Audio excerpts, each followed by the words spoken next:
Don't worry, we Next got the year, compound. We booked the compound. This is ours. We told the owners we'll every be year. back. Yeah. Yeah. Yeah. Well, hey, what's up, everyone? Welcome to another episode of Brad Podcast number 114. We have a special guest this evening, Lord King from the ILP, joining us live. And I repeat, live from E3 2018. Lord King, what is going on? And hey, great to have you back on Brad, man. Oh, Brap, you know what it is. We family, brother. You call, I come. Period. I don't care if I'm in Cali. You see me outside. I got the headset on. I'm like, where Brap at? Let's do this. I'm in my little bungalow swing. Um, we call this the Iron Lord's compound. It's a 3-level mansion, 8 bathrooms, no 6 bathrooms, 14 beds, 2 levels. I showed you. I put up championship table tennis they was playing. I We have saw a that. Dreamcast here. We have a What? Nintendo Wow. old school. Yeah, I saw the Yeah. videos. Yo, it is so bananas. A swimming pool, jacuzzi, 2 grills, fire pit. It's just nuts. It's just nuts. 3 balconies. It's just crazy. It's just crazy. That's So, But are you ever coming back, or are you just gonna yeah, stay there? no, no, no. My house is nice. Not as nice as this, but my house is nice. And plus, my house got my kids and my family. So I feel you. I got to, and they kick us out on Friday, so it's over. It's over. I feel you, man. Oh man, that is hilarious, man. Hey, I did see the pool though. I saw Lord Cognito and Sam Tolbert. They were talking about the Xbox E3 show conference, and that pool, man, whoo, looked Yeah, it's nice. nice. It's nice. Um, like we got a lot of people here at the house. Like you just mentioned, Sam Talbot. We have PlayStation, bro. We were supposed to have Kratos here. We have all the Iron Lords here except for Lord Attic. Lord Attic had to make a hard and difficult choice. The difficult choice was either this or PAX, and I think it lended well to the Yeah, fact that he went to PAX because we had an abundance of Lords here, but we only had us 3 at PAX. So at PAX, he was able to play the games. Cognito was able to do the interviews, and I was able to capture the footage. So we was working as a unit. It worked pretty well. We kind of perfected the visuals, and the audio is way better now. So it was a test run, and we'll get better. But I send the invitation out to all of our podcasters. Yo, show up, join up, come through, link up, because we're one community. There's no such thing as, like I did Dale's show yesterday. There's no such thing as separation in our community. If we love the same passion, there has to be a common ground. So this place is open for us. no doubt, man. And next year, man, BRAP and ILP Yes. Yes, yes. next I can't year. wait. I can't wait. So, You saw hey, me in them Corvettes, right? Whipping, yes, right? sir. Yeah, I man. saw that. Hey, you know what I was gonna say? I also saw Hot Monkey Loving's T-shirt during the Xbox mm, E3 press conference. yes. When I saw that, and because they told us where Phil was going to be the visual cues, because I'm inside Fan Fest, right? So we were in way before, and they were telling us the visual cues, and it'll start here and it'll go here, but without letting go of the show. And when Monkey and them came in and they sat down, because he was sitting in the press area, because he's on the tick. Um, I didn't know they was gonna get the back of him, and then my phone just started going crazy. I'm like, what the hell is going Yeah, on? And yeah, somebody tried to jump on his name like it was him, and we had to put out a release that no, the real hot monkey is right here. This is him, and it was crazy. It's nuts. And I said, hey, people chase fame like that off of this man's name on his back. It's insane, nuts. that's crazy, man. But I gotta say, I think the one video that I really liked is you guys were at the EA show outside handing out the T-shirts. And what was that reaction like? Were you guys getting some reaction from people like when you're handing out the T-shirts? Oh man, the love in the community is insane. This hat that I'm wearing right now, this PUBG hat, you have to stand online for 2 hours to get this hat, right? So I'm handing out, and this is to. It was yesterday.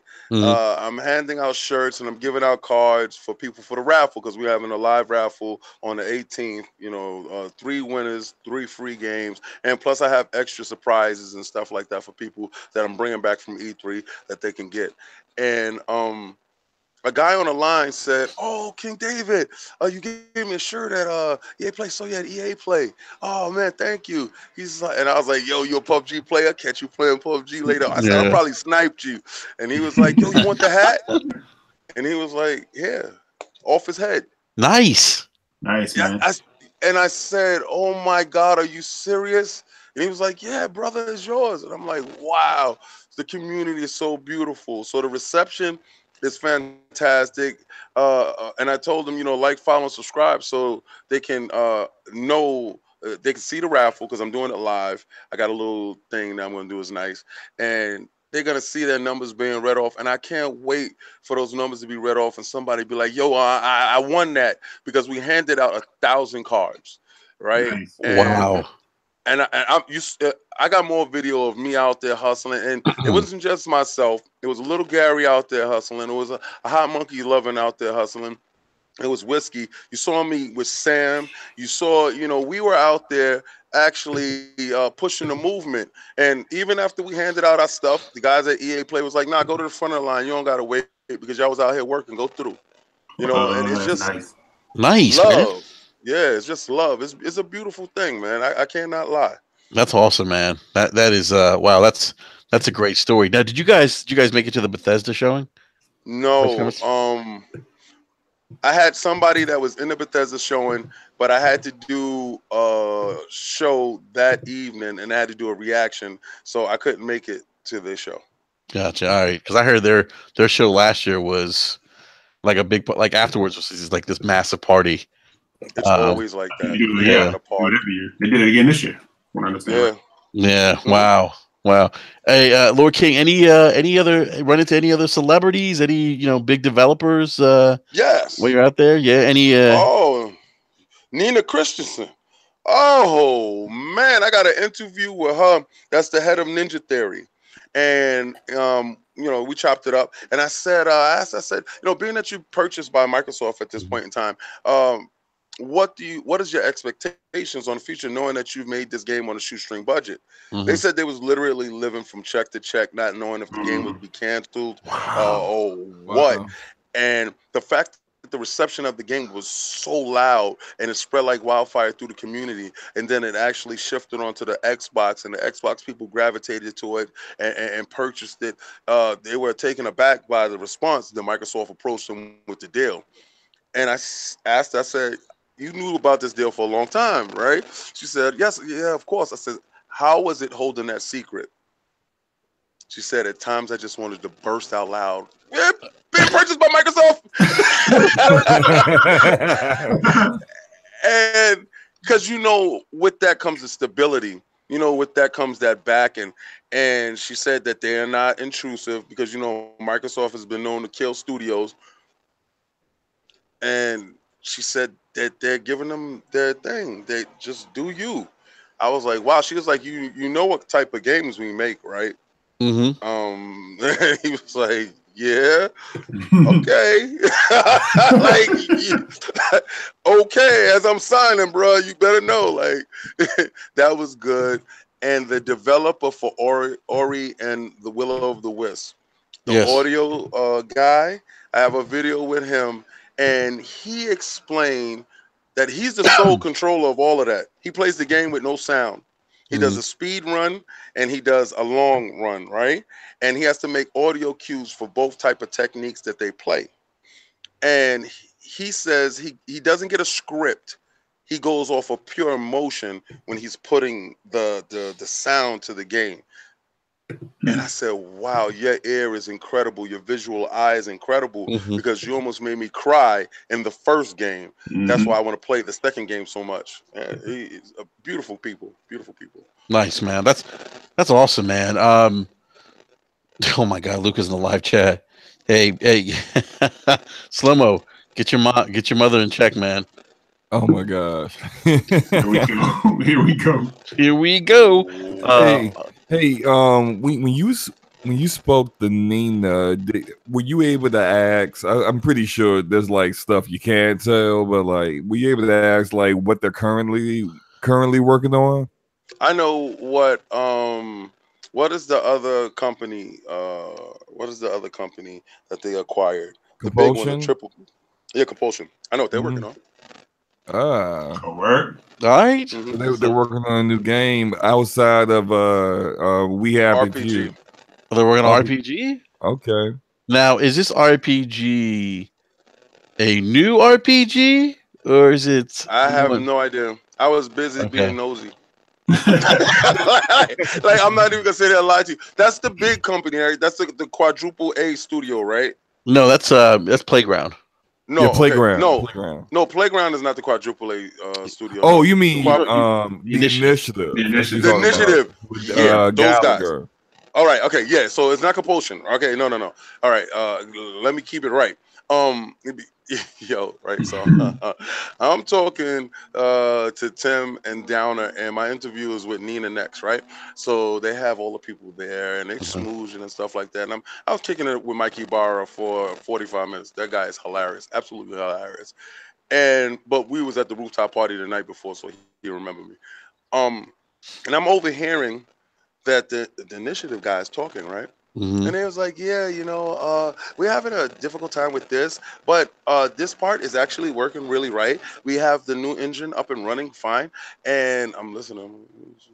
But the RPG, the way the elements. And I guess I must have made a face, or my eyebrows must have did something, because he buttoned that up right after that. Boop, boop, boop, boop. I was like, hello. Hello, I am a mole and I did not sign no NDA. So I'm going to You're right. spill the beans. Oh You know, my. I'm amazed that they're already, they're already working on a game. I thought they were still trying to like build a team. You know, it's a brand new studio and all. Mhm. Yo, what Phil and Mikey Barra said, and they used the same exact Mhm. one word. Mikey Barra said, you coming next year, right? I said, yeah, I'll be here next year if you know what's up, Yeah. like what's up? He's like, yeah, next year. He said it's going to be epic. You don't want to miss it. What? I said, Okay. oh, okay. So I heard that from him. All right, cool. And when Phil came out, because I'm standing there and I'm talking to Mikey Barra, and Tim taps me on my back, and because they know I wanted to see Phil, right? And I Mhm. had a shirt for him. I gave a shirt to Aaron Greenberg. Shout out to Aaron Greenberg. Hell of a human being. Yeah, good dude, He man. almost moved me to tears when he was talking about Xbox Addict. It was a crazy tribute. Mm. Um, but and it, Tim tapped me on my shoulder and he goes, I would like to introduce you to somebody, Lord King David." And I turned around like, who the hell is he interested in introducing me to? I'm fumbling over my words because of shock and the amazement when I turned around and it was Phil. Mhm. I was like, I'm like, cause I honestly thought that he was gone for the evening, and I Mhm. wouldn't get a chance to see him, and I was just like, man, I just really wanted to give him his T-shirt, man. I like folded it out for him, and I saw that. Yeah. and, Mhm. and I gave it to him, and I said, I just really want to give you back because you have given us so much, and I know you're under a hell of a lot of scrutiny and stuff like that. And I mean, I gave it to the whole team, all the heads of each team. Like Mikey Mhm. Barr got his that night, and I just gave them all out. I just want them to know that there is a part of the community that's actually rooting for these guys to win, and we are seeing the struggles and the pitfalls. Yeah, we vocal on when they do things wrong, but it's not in a chastising way. It's an encouragement type of way that they can just push forward and fix those things. And when I said, I can't wait till next year, he said, yeah, it's going to be epic. Mm. I said, both, why do both these boys even use this damn word epic? Like, are they buying epic or something? Or what is going on? Why are you using epic? So I don't know.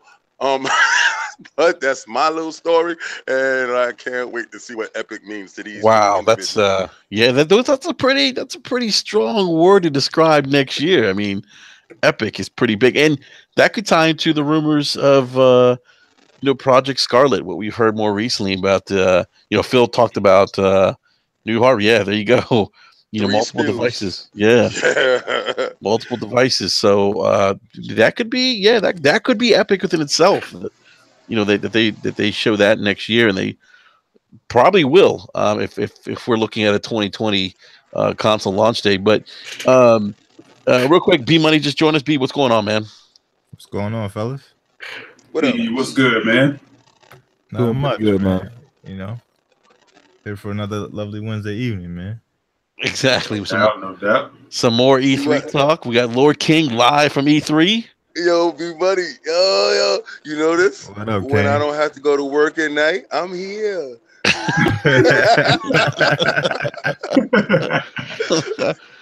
Yeah, man. So yeah, let's talk about Microsoft E3 because Lord King, you were one of the you were positive. You were you thought that they would come out and they would have a great show. A lot of us were skeptical.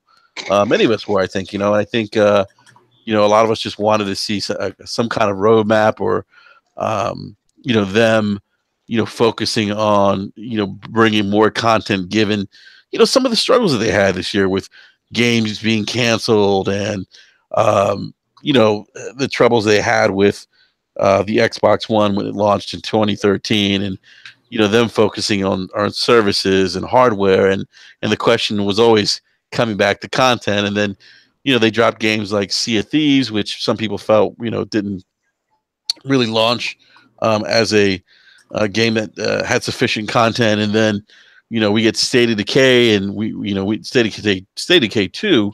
We know about some of the launch issues that game had, and so people were concerned, man. I mean, I was certainly one of them. But you like you said, man, you went out there. You said to Phil, or was it Phil Aaron, you said that your head was on the chopping block. Yeah, I told Phil that. I Yeah. told Phil, I know they're coming for me. Listen, man, I don't put myself out there. It's no secret that, when you come on the show, you go at Phil, I'm going at you. That's a fact. That's a Yeah. fact. I'm gonna keep that 100. It's only because I understood exactly what the man odds was. As owner of companies, I understand how hard it is, and everybody asks for two things from him: games and a roadmap. Yeah, and Mm-hmm. and they certainly, I mean, they certainly deliver that. With the announcement, this to me, and I said this before we went live, was probably since I've been watching Microsoft's E3s for the last 17 years, probably their best showing. I mean, they dropped a very big, not just megaton, but megatons with the announcement of the studios that they have bought. I mean, these aren't studios that no one's ever heard of. Playground is a big studio. Um, Compulsion, we know Compulsion. We know, well, the initiative is new, but the individual heading up the initiative isn't new to gaming. Has a good pedigree and history behind him.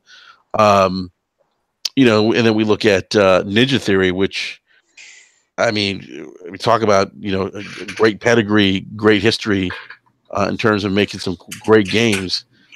To me, those were megatons. But let me ask you, Kate, what was the mood as you're coming into E3, right? You're going to Microsoft's. I forget what it's officially called. The Microsoft. What is it called? Microsoft Center or whatever. Well, it's the Microsoft Center, and as we was going to Fan Fest, and before we left the house, these guys in here were giving me the face like I was going to the Last Supper, and I was Jesus, and Judas was gonna kiss me at the door, and as we walking, we leaving, they're like, and I'm like, yo, it's gonna be a great day, and they're like, like, this dude is fitting to cry when he get in his car. I don't know. The whole time I felt like at peace with it because I saw the setup. I was like, ooh, up looking crazy. I said, "Yo, it looked crazier than last year." I said, "All right, they got that up there." I said, "Please don't bring out no cars. Don't put no car on the stage. Don't Right. do anything stupid. Just don't do anything stupid, and don't do no pre-canned stuff. Like, you know that whole division stuff wasn't pre-canned. No. The- None of it was like because we played the game, the division afterwards, and it looks the division 2 exactly like what you saw. I said, no, that's not real. I said, that's fake. When I saw it, I was like, that's a lie. It don't look like that. No, it looks exactly like that, 100% exactly on your Xbox One X, just like that. That's But what I like to hear. yeah, Big it. time Oh my division agent over here. God! Like when I saw it, you know what division looks like. I looked at it and said, that's a lie. Swear I'm not lying to you. And then when we came back the next night to play it, I said, get out of here. I catch her in footage of this because no one's gonna believe it looks like this. Yes, it does, sir. It looks exactly like what you saw on that screen. And what's the biggest change from last year was the sound system. It felt like I was in an IMAX movie theater. Hmm. The Wow. bass, the thump, the feel, the crowd was yelling. I probably was the loudest guy yelling there because I saved my skin like a million times over. So I'm sorry. I know. Listen, Brat was coming for me. I know Brat was coming for me. See, King, I told you. Like, listen, man. I get it all the time in my DMs, and y'all don't see it. And I just got to be humble and be like, well, just wait and see. Kratos was gonna come at you too. Brother, Kratos was supposed to be in his house. I guess they must have sent him an email. Sony must have DM'd him. Don't show up, bruh. Don't do it. I saw the show. Do not go. Because I'm gonna tell you, even PlayStation Bros here. I'm not bad like that, I just felt good for us. I tell everybody the sun shines on the dog's ass once in a while, and it shined on ours, and that's a nice thing. Everybody needs to feel good about what they purchase every once in a while, Yeah. and for us to feel like that. Sony Heads was feeling bad for a long time, so they got their games, they got their God of War. That Spider-Man is game of the show, by the way. Wow. Yeah, it's the best. It looks better than God of War to Wow. me. To me. So Lord King, so Phil comes out. Let's talk about some of the games. So they show Halo Infinite. We don't know too much about it. It looks like an open world Halo running on a new engine. What was the reaction? People, because it's kind of hard to tell. I was watching the YouTube stream. I got it in the crowd, man. We all stood up clapping, screaming, yeah, like like because I said it before. You got to start with your big gun. That's your biggest gun. Yeah. I don't care. I don't care what you say. That is Microsoft's bread and butter, and you got to get right back in there. You got to put them in. Nobody cares. I mean, Gears is nice. This show is about Gears, but you can't do no second tier. You got to do Chief. Don't show no lock. Don't show no. Show Chief. And when he put that chip in the back of his head, I'm getting goosebumps right now talking about it. I'm not lying to you. I said I don't care when it come out. I'm going to stick around until it show up. If I die, I'm going to come back today and come out. I'm going to play it and go back to dead. Let me ask everyone on the panel. What did you guys think of? And feel free anyone to jump in. What did you guys think of Microsoft opening with Halo? Because I think a lot of us, or most of us, most anyone really didn't think that they'd show anything Halo related. I thought it was a good move. I thought it would have been even better to end with it. But when you have Cyberpunk on your stage, well, I mean, yeah, either start it or end with it. It's kind of like when you're on a roller coaster and you either want to be in the front or in the end. You just like, those are the best sides. So, like, pretty much it's starting out with that. It kind of set the tone for the whole show. It's just like, you already gave us Halo, so what else are we about to get? Mm-hmm. So, like I said, it was a good movie. Either you make it the first thing you see or the last thing you see, and they chose the first because they had Cyberpunk in the back pocket. So it was a good move. Mm-hmm. All right. What about you, B Money? Yeah, I think it was the right move, especially with Cyberpunk. You know what I mean? I Mhm. thought you either, start the show with Cyberpunk or end the show. And I think they did it, pretty well, at least, kind of have the interruption for Phil and kind of cut the Cyberpunk because at that point we were like, yo, where's it at? You know what I mean? What's going on? So I think it was a good move. You put, like King said, put your big gun out there first and everything, behind that kind of just follow suit. So I have a problem with it. Yeah. What about you, Eric? Yeah, I'm in the same boat too, man. Like Halo, yeah, it's whether people feel like it's not the same as it used to be years ago, whatever the case, that's irrelevant. The fact of the matter is that game is synonymous with Xbox. Yep. Just like King said. Exactly. So yeah, you put it out there and you start the conversation going, like, because now you have people curious. Okay, we didn't expect to see it, we saw it, so now the chatter starts. Like, what is it? What is it going to be? What could they be changing? This and that. Now it's on them to like make sure they deliver that big. Bring. I mean, we saw with God of War. You can bring a franchise back and make it like completely relevant again, and make it like grow and great again. So that's what I'm hoping they do with it. Yeah, and look, it looks by all stretch of the imagination like an open world Halo. I got Halo 1 vibes, and we know Yeah. Bungie original vision of the game was this massive open world, sci-fi, first person shooter. Technology back then was much more limited, and they probably came as close to their vision as they could with Halo Combat Evolved. But that's the vibe that I got. Halo 1. I will say this though, Master Chief's legs looked a little skinny. I don't know if you guys noticed that, but his legs did look a little. Is it just me? Hey, man, no, you've been hanging with Osiris, man. He got that new Spartan armor. Yeah. I was gonna say it looked like a different suit almost. Yeah, Maybe. It's about time. It's about time to retire the old one, right? Look old school. It could start all over. We could get a prequel. We don't know because it looked kind of crazy. I don't know. That, you know what, King? I could get down the prequel because there's so much great Halo lore. Especially, if they want to stick to that whole games as a service thing, Halo Infinite, make that the big staple and just continue building on it. Mm-hmm. What if that's B, that's a great point. What if Infinite is their, because Phil's talked about that. Yeah, like, but he's talked about like delivering games as episodic content. Mm-hmm. And what if this is that for Halo? Yeah, could be. We can't say it doesn't work because look at Hitman. Oh, Hitman was great. Yeah, that's good too. You remember how everybody was like, episodic? How's that going to work? And it's like, it worked. It worked for Hitman very well. Yeah. So, and I just played the new one yesterday. Yeah, it was pretty good too. And now, they're not doing episodic on that one, right? They said that was going to be like a full-on game, right? I had no idea, to be honest with you. I'm going to tell you the truth.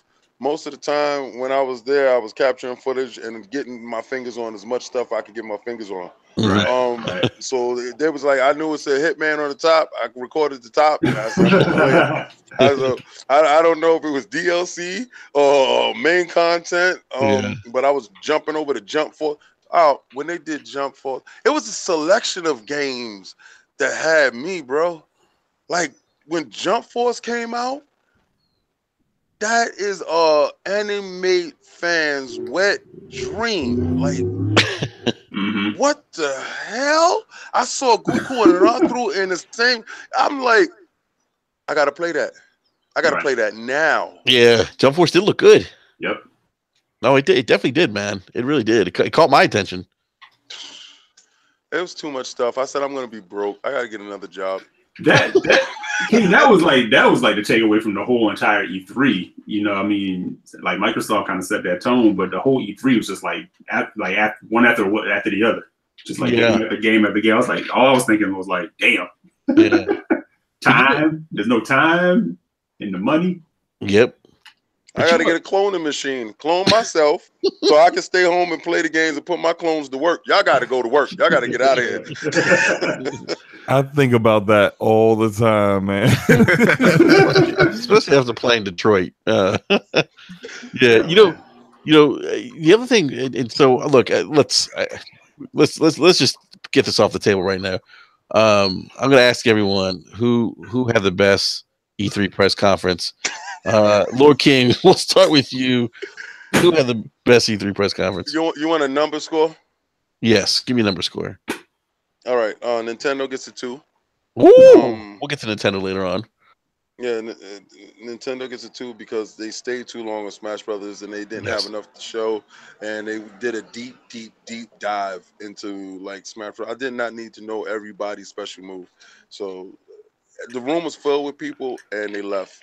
I was just like disheartened, because Cognito really wanted them to show more. Um, Sony. I'm gonna go with Sony next. I give Sony a 7.5. Okay. The reason why I give them a 7.5 is, someone once told me, uh, when you have nothing left to show, get naked, right?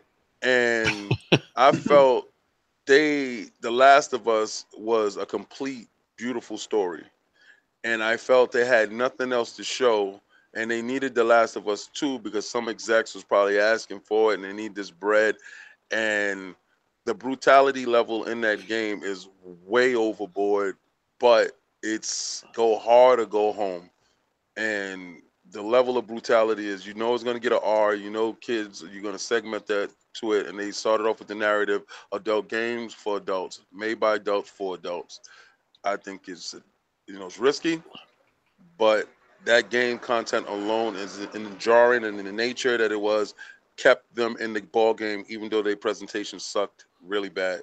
They had games that you wanted to play, so I got to give them a 7.5 off of that. Presentation gets to 5 because it was garbage.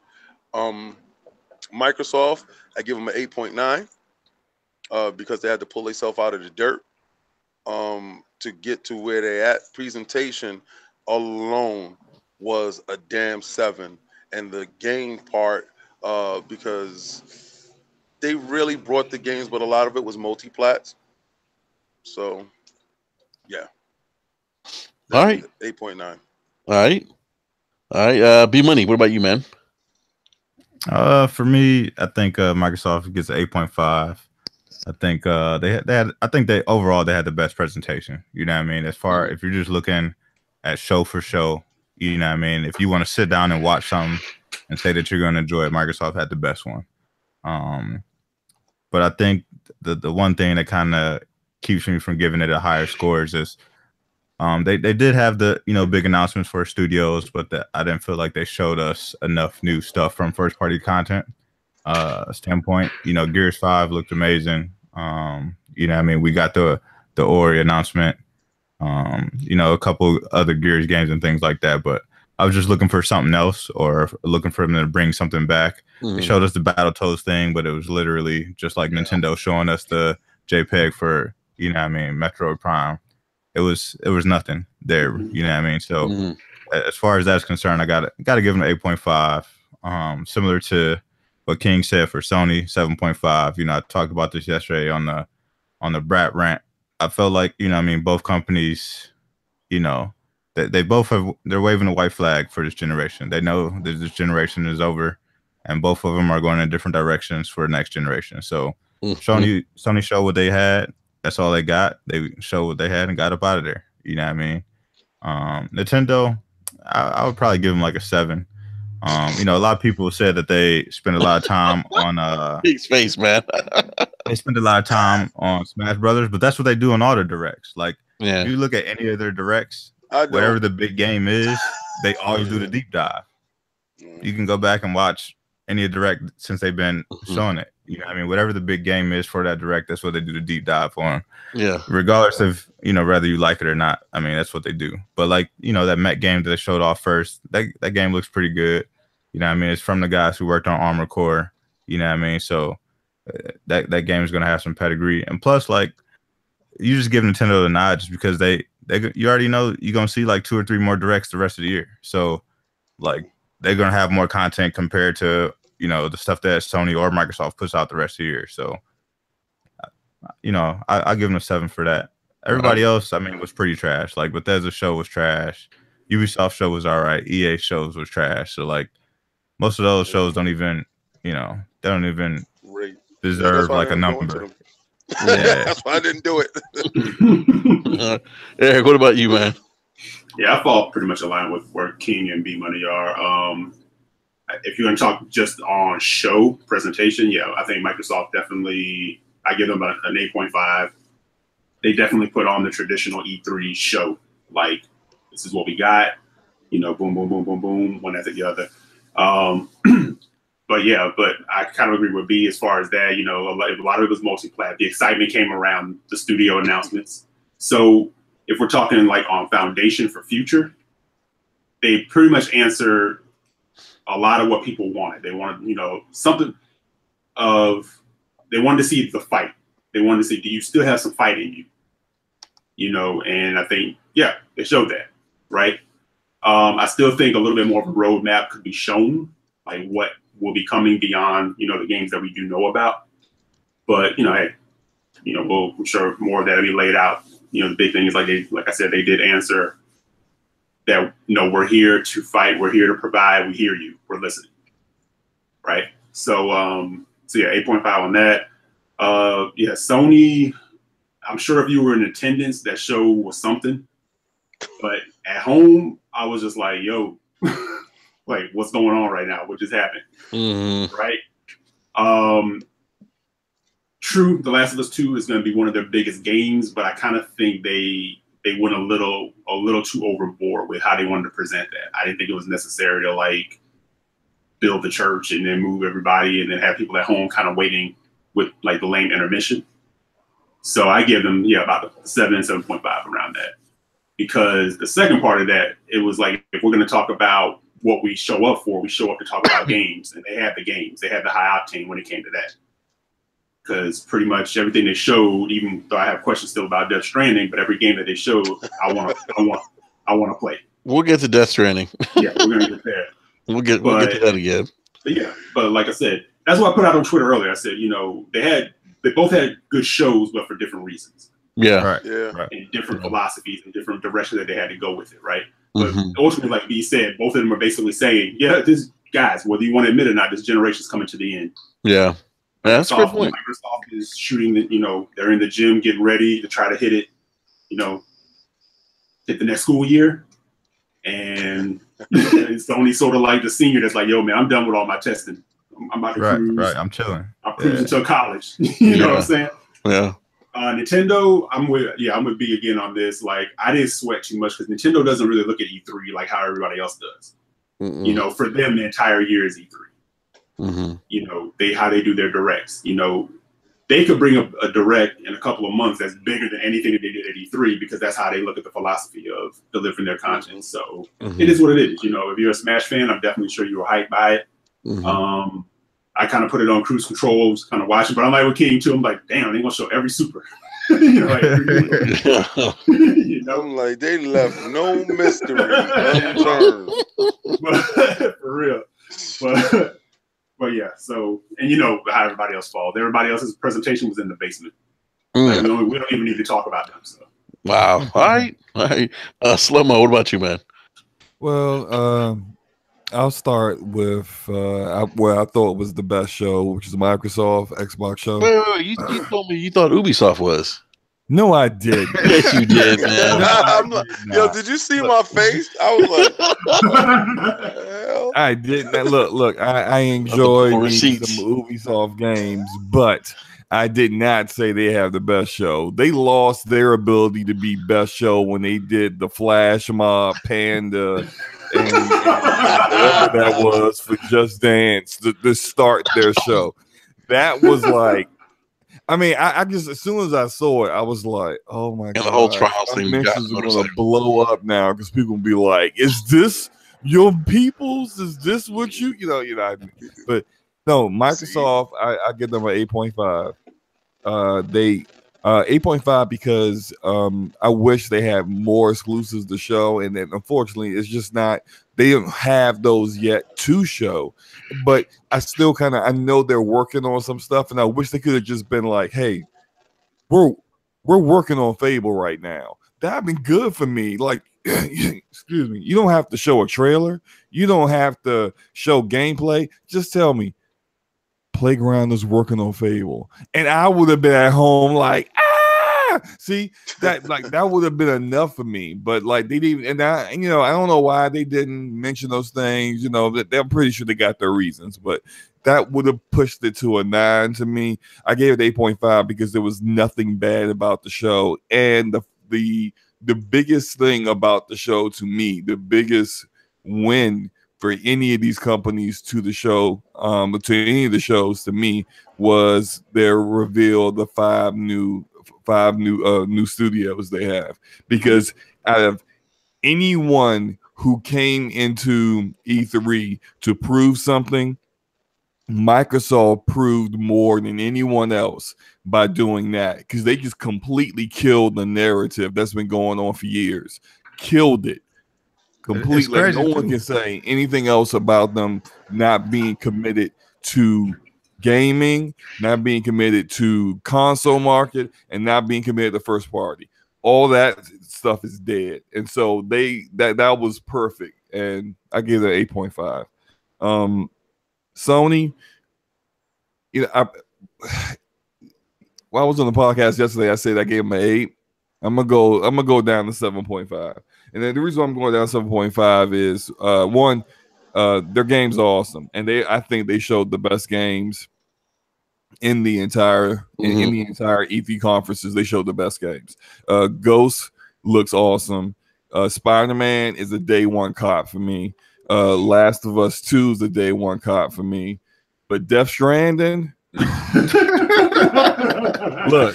Hey man, don't be hating on my Kojima, man. Look, it's called Throat Baby. It's not called Death Stranding. It's called Throat Baby. Yeah, you never go full Kojima. Never go full Kojima. And they allowing him to go full Kojima. They need to stop it. They need to do something. They need to rein this in.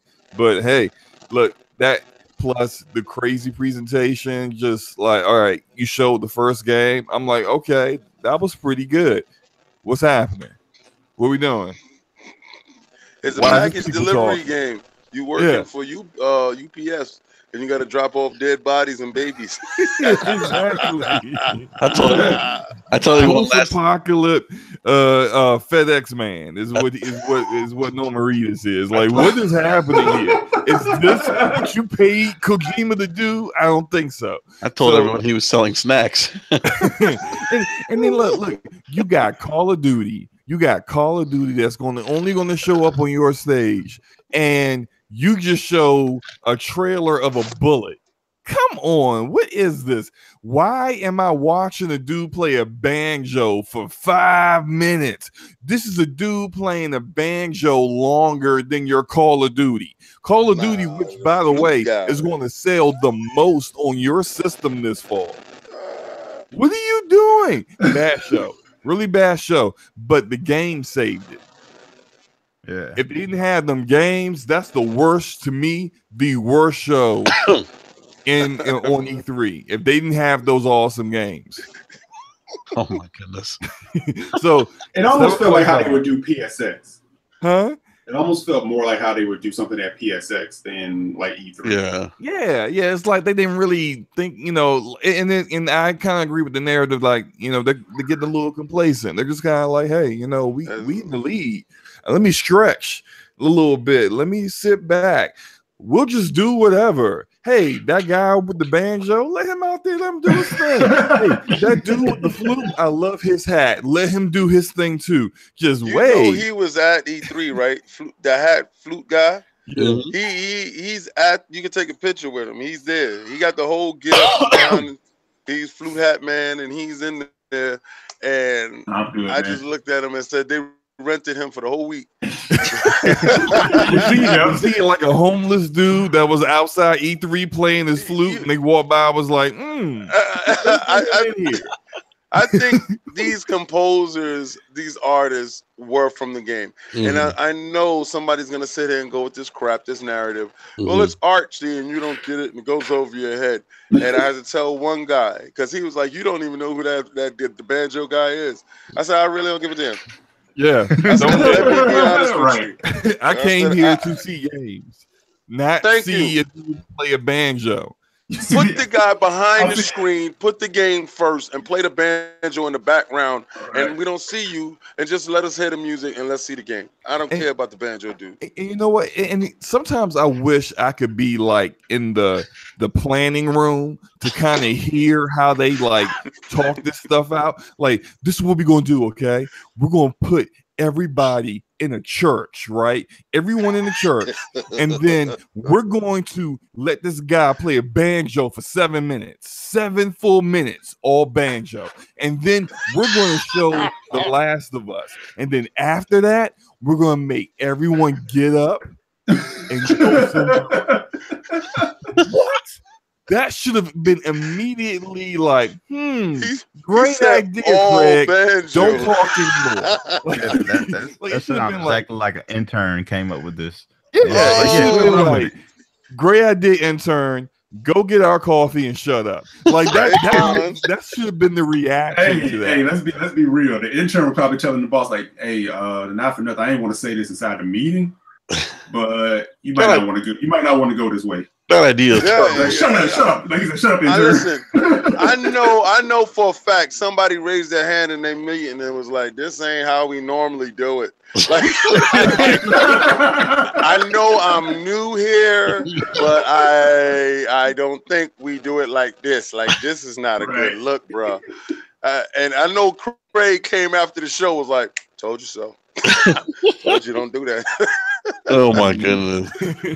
Hey, Jay Fonzarelli's in the house. What's up, Jay Fonz? Jay Fonz. Hey, what's going on, guys? What's up, dude? Yeah, man, there's a lot of podcasts going on right now. That's what I've been hearing, man. I heard there's a bunch, like there's a billion podcasts going on right now. It should be. All this E3, hype.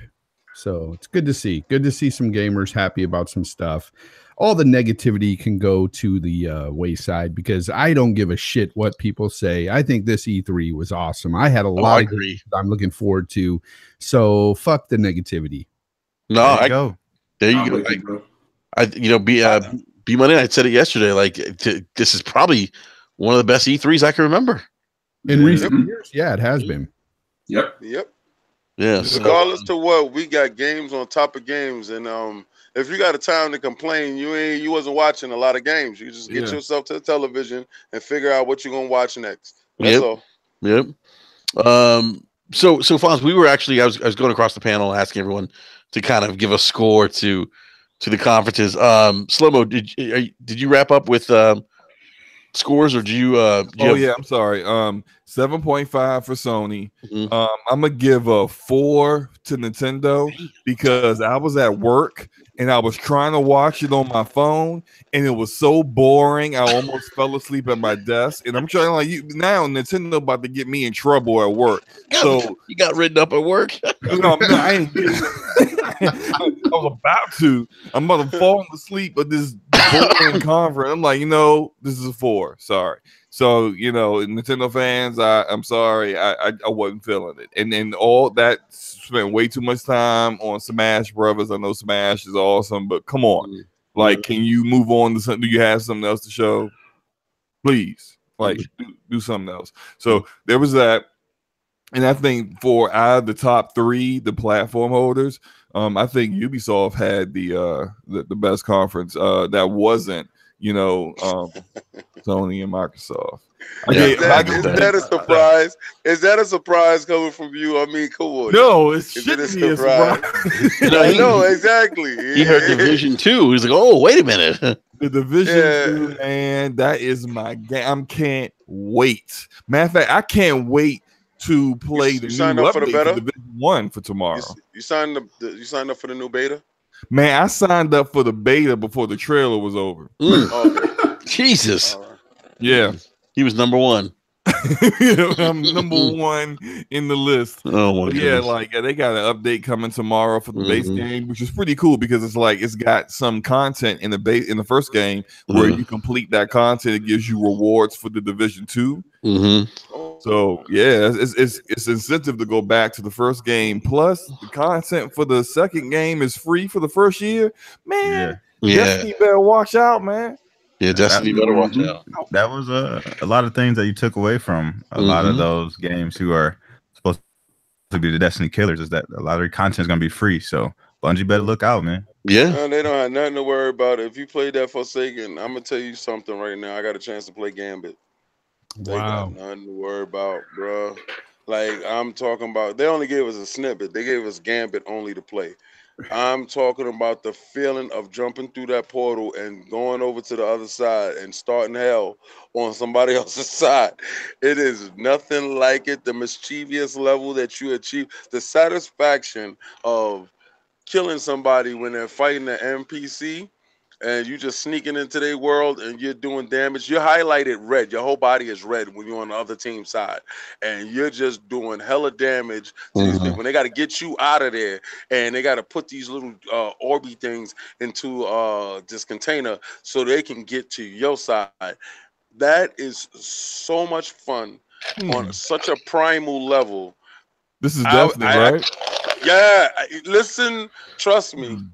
That one mode, that Gambit. That's I think that's the one saving grace that Destiny has, man. Is the PvP stuff. Oh yeah, I think nobody could touch them in a PvP round. No, I got it. But is that Gambit thing? Is that free? Is that free with the content update, or is that part of the DLC? That's part of the DLC. Okay. Yeah. All right. I've heard from somebody that played both Gambit and Anthem there at E3, and what they've told me kind of solidified what I was thinking as of now, as of the way Anthem looks now. I said on a podcast that it kind of looked a bit like maybe a Destiny type game. If it's close to anything like those other, I know they don't like to call themselves MMOs, but these shooters that try to be MMOs like Destiny and the Division and stuff, it's the closest to Division out of all of them. It's the third person perspective.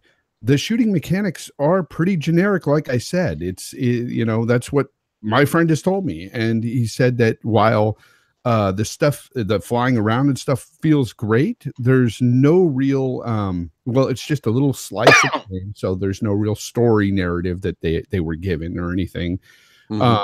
Just basically that the gods or something came down, were building these big machines, and then they took off. And now man wants to just build, to take over these machines and stuff, and you're out there to kill this stuff. I don't know. It was just weird stuff that he was telling me. But anyway, the game itself didn't really give you all that much to go on. And I don't know. Like, to me, Anthem to me, it's not going to be a Destiny killer. There's no PvP. There's no plans for PvP at this point.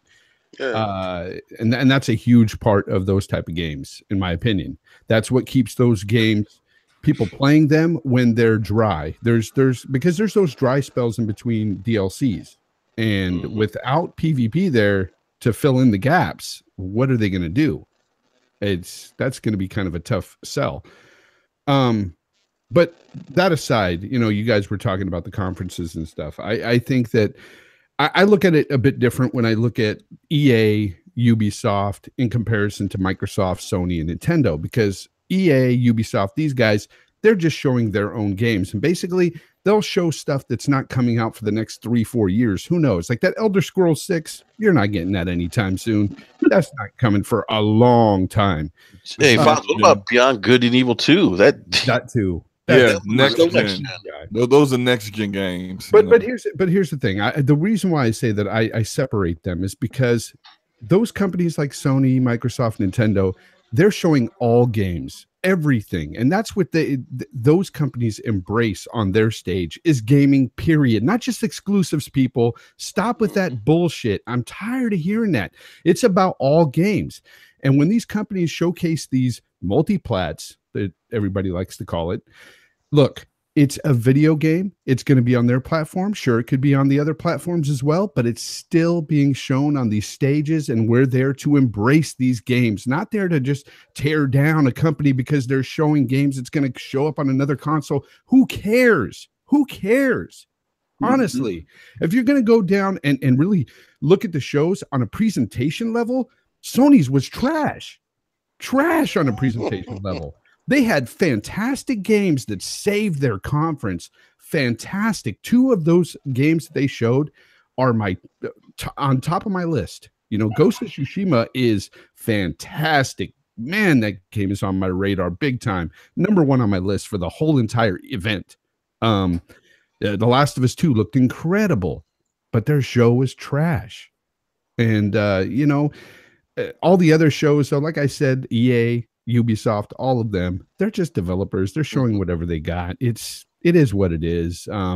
There was still something there on each stage that made me smile and be excited for games. So I don't know. I had fun this weekend.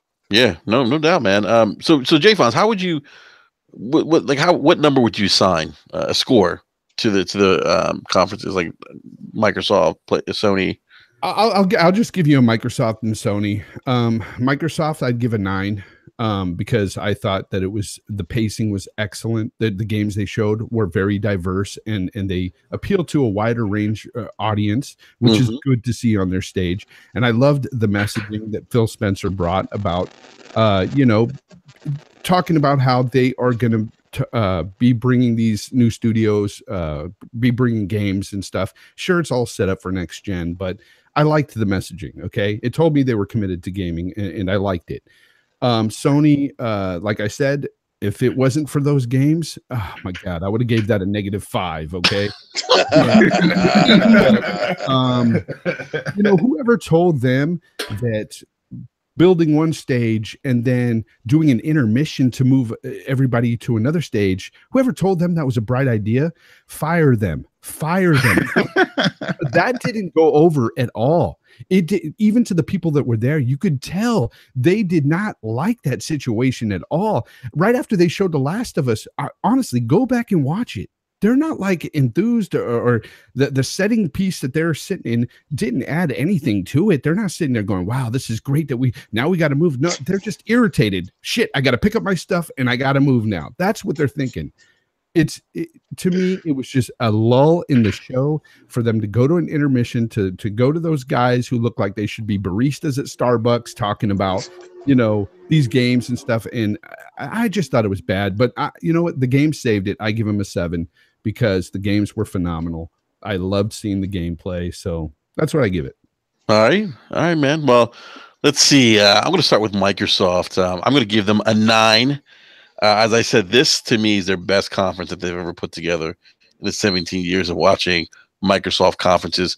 Jay Fonz, you mentioned the variety of games that they showed on stage for Microsoft, and I said this yesterday. You may remember this, B Money. I think we talked about this. As a matter of fact, the fact that they had debuted new third-party content, like From Software's new game. God, I forget the name of it now. Sekuo, Shadows Die Twice. Yep. Yeah. One of the top 3 games on my list for E3. Yeah, that was debuted on Microsoft stage. Yep. I mean, we got a teaser of that. Who else got a Tenchu vibe from that? I got a little bit of Tenchu vibe. Yeah, I got a little bit of Tenchu, a little bit of Onimusha. Yep. Yeah. A little Bloodborne in there, a little Dark Souls. Speaking of Onimusha, didn't these guys?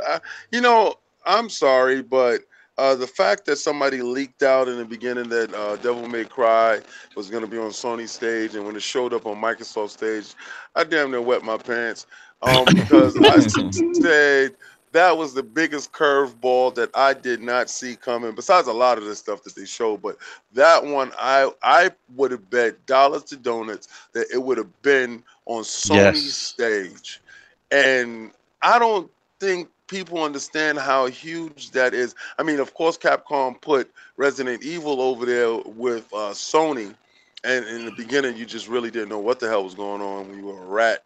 Like the presentation for the games, like you said, they shot a bullet for Call of Duty. Like the thought process behind all of their game showings, besides The Last of Us and the Last of Us Ninja Style, besides those 2 games, listen, if you got the template, use it. I'm sorry, King. Are you trying to say all Sony games look the same? I'm trying to say all Sony games follow the same formula. They're single player narrative games that look like this Once they figured out The Last of Us was going to be a critically acclaimed thing, I don't care what you do. Clone that, mold that, flip it around, throw something on top of that, new coat of paint, ship it out the door. And it works. I'm not If it ain't taking broke, nothing don't away fix from it. it. No, That's man. right. Add something to it. Last of Us, they move a little bit slow, put a ninja vibe to it, go through the roof, come down. I don't care. I'm buying the game. I'm not Mhm. taking nothing from it. If Microsoft can get a formula like that, milk that too, baby. So Yeah. trust me, I want to see that style of game. And another thing, I said I can't wait for Last of Us Russia. Let's go. Like, let's do it. I'm not taking nothing away from it. I see it, we know it, and it's good. But You King, know? they all you Yes. could go a step further and say that at one point in time, we all thought that Devil May Cry was going to be an exclusive to Sony. Yeah.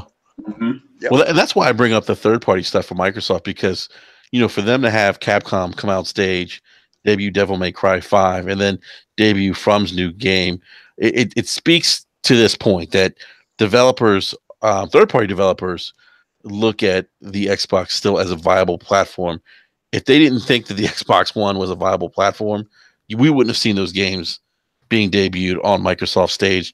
That was to me was the other big message that I took from Microsoft's press conference was that, hey, look, they still have the backing of third party developers, and as a matter of fact, these third party developers are debuting games that would probably, like you said, King, we all expected Devil May Cry 5 to be on PlayStation stage and not on Microsoft, and I think that's telling. I think that's big, and I don't think, and maybe I'm wrong here, but I haven't seen a lot of people talk about that point or that piece of their press conference because I thought that piece was huge.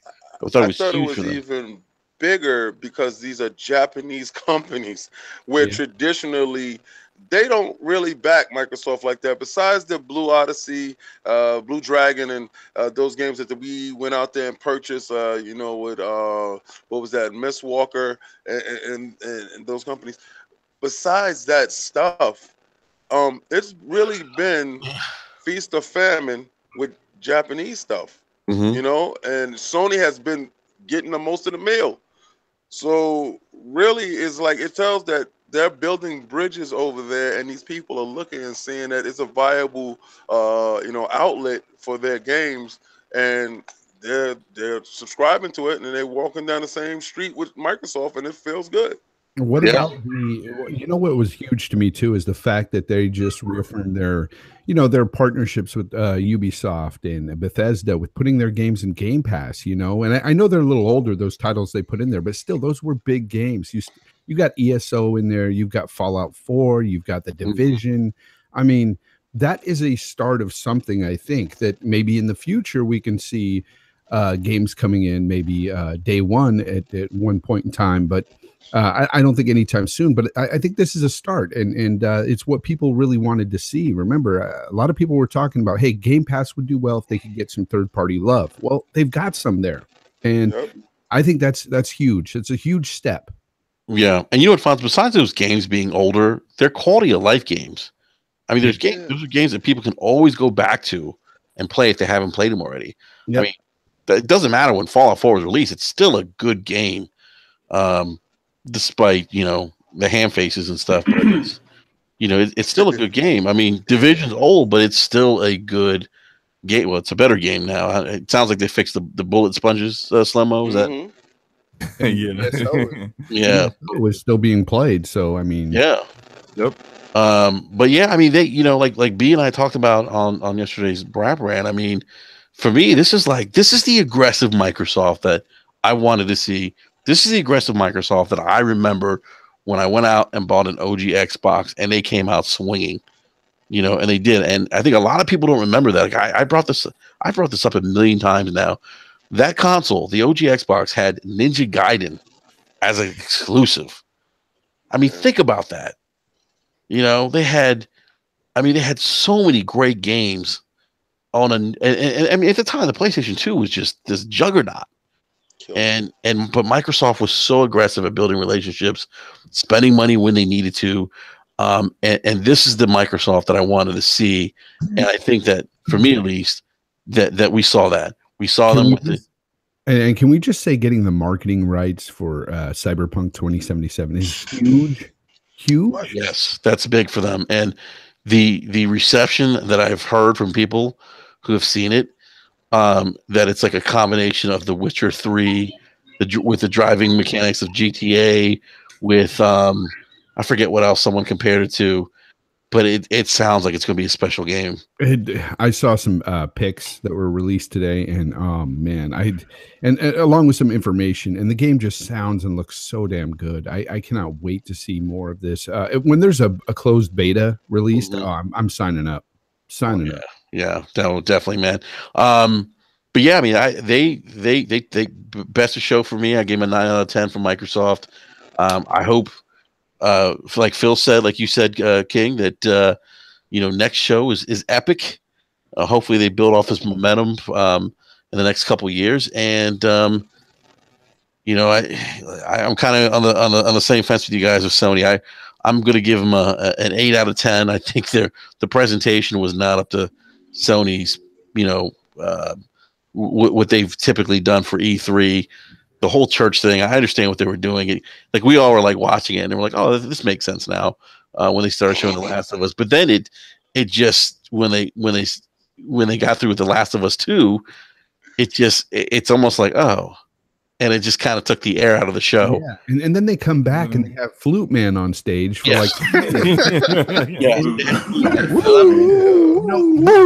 are you doing, man? And necessary. Colt Eastwood had a good suggestion, and I agree with him 100% because I was thinking the same thing when I was watching it. Why didn't they just have that man playing when they were showing the beginning of that game of Ghost of Tsushima? Because there was nothing going on for a while. He was just riding through the fields and stuff on his horse. Had him playing that, and it would have fit perfectly. But no, let's listen to the flute man play his flute, and then we'll get into it 10 minutes later. Yeah, just boring. A waste of time. It was, but I agree with you guys. The games ultimately saved that conference. Yeah. You know what I was laughing at with that, watching it. People had their phones up recording Flute Man. I'm like, what are y'all recording? Probably like, what is this garbage that we're watching? The moment Sony laid an egg, this is it. We're getting it on camera. They're laying an egg right here. It's sad too because the Flute Man has become a meme now. The Flute Man, man, has he? Yep.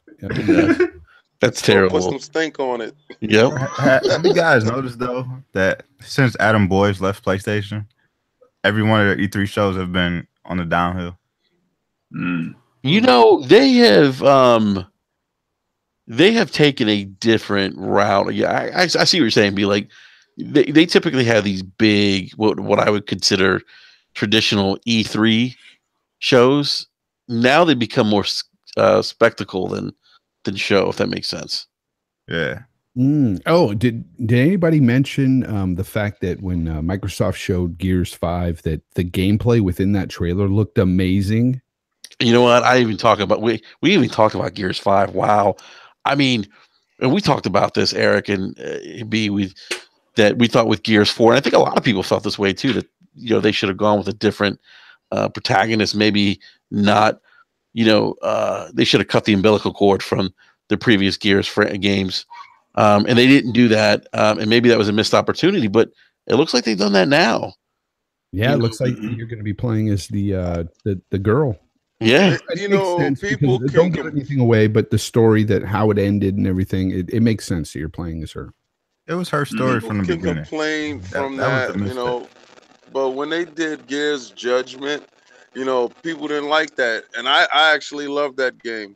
That's the one with the blonde hair dude, and with Baird and Cole. Yeah, I thought it was a great game. People hated it, so I understand why with 4 they stuck with Phoenix Sun. I don't know. I understand exactly. Yeah, it was a safe play. Right now, there's no safe plays. They understand. Their backs up against the wall. They came out swinging, like you said. That was a good swing. At that point when they had showed the pop Gears, I sat in my chair and said, "This is where they wet the bed." I was having such a good time, until he came out, and and I'm looking at Rob Ferguson, and I'm like, brother, you going to need a bodyguard to get out of this place. And then they did tactics, and I knew about Gears Tactics before they showed it, and I was excited. You probably just held me like the only person that yelled in the crowd. Yeah, because everybody looked at me like, really, cut it out. Like I'm like, right, and then they showed the 5. I said that saved their whole pan right there. I said because we always wait for that moment for Microsoft to wet the bed, and they didn't wet the bed. Yeah, You know what? that melee combat too looked pretty good. Like looked pretty cool. Well, that's what I was going to say. If you notice from the combat, notice none of it was them jumping in cover. No, Right. it was an A button. Well, You and you notice they have new enemy types as well. Yeah. Welcome. Yes. And she looked to be swinging a big hammer or something, Mhm. which was welcoming. But the lighting, the textures, and everything. Yes. Oh my gosh, that game looks. The good. lighting looked good. Yeah. And I know it looks really good on part 4, but that game was originally built for the X1. I can only imagine this game on the X. Yeah, because even the character animations look more detailed and look better. So this like they're definitely putting their work in on it. I do have to say one negative for the Xbox show. One negative. Here for comes me. Click Clack. Look, that Gears Tactics. Mm-hmm. Uh, Speak on it. Windows 10 exclusive.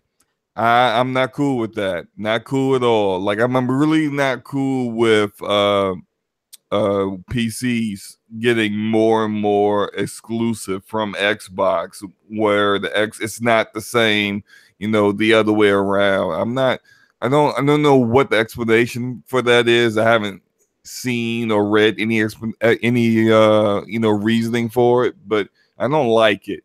And I was kind of like before, like a couple of months before this, I was wondering and saying, they need to do something different with these franchises, do some spinoffs, like do a third-person action game with ODSTs for Halo. And I even suggested maybe, do a Gears game that's like, like strategy. And here they go. They did it. And I was like, yeah, that's what I was talking about. And then was like, wait a minute, that's not coming to Xbox? PC only. PC only, like, nah, man. Yeah. Look, which is odd at an Xbox, Yeah. an I'm Xbox cool show. with that. Yeah. I'm cool with that. But you understood exactly where they were going with it, because when they went to the streaming, that pop game is for your phone. Then they went to the tactic is for your PC. Out of the big 3, they are PC based, so why not lend to your talents and leverage that, because you weren't going to get Age of Empires on that stage. So tactics fit that crowd. You got 3 Gears games, and you got the console. So you hit all 3 fronts. You know what, David? Though I still think Gears 5 also going to be on PC too, right? Yes, it is. Yeah. So it's like, what would it hurt to have tactics on console? Might get it. Yeah. My problem with that whole situation is the fact that Xbox doesn't have a real exclusive because of PC, but yet PC has exclusives over over Xbox from Microsoft, and that's not cool. I don't think that's right. I think a game like this, even though RTSs traditionally don't sell as well on console, there's still a market for it. I know a lot of people are disappointed that like RTSs, dealers, one of them, they would like to play something like that on the Xbox. Yeah, I've bought and played XCOM 1 and 2 on my Xbox. And I love both of those games. I got Halo Wars. I played through Halo Wars 1. I haven't played Halo Wars 2 yet, but I own that one too. So every time they have that kind of game on Xbox, I buy it. I play it. It's just, you gotta give me more of it. I understand I'm in the minority, but there's a market for it. You know what the biggest L for me was for Microsoft, honestly, though? over that was the fact that they missed an opportunity with Crackdown 3. They didn't show any destruction, multiplayer, nothing. They showed us a trailer of the campaign again with Terry Crews. That's it. But And it look, I can tell you from playing that game last year, that game looks light years from the Oh copy yeah, that I Oh played. yeah, yeah. Light it looked better. years, It did look better. right? Yeah. So I mean, keep it in the oven. Don't put it out where Call of Duty is coming out. That game is going to go to Game Pass, and I'm pretty sure that they're going to go into a deep dive into the multiplayer later.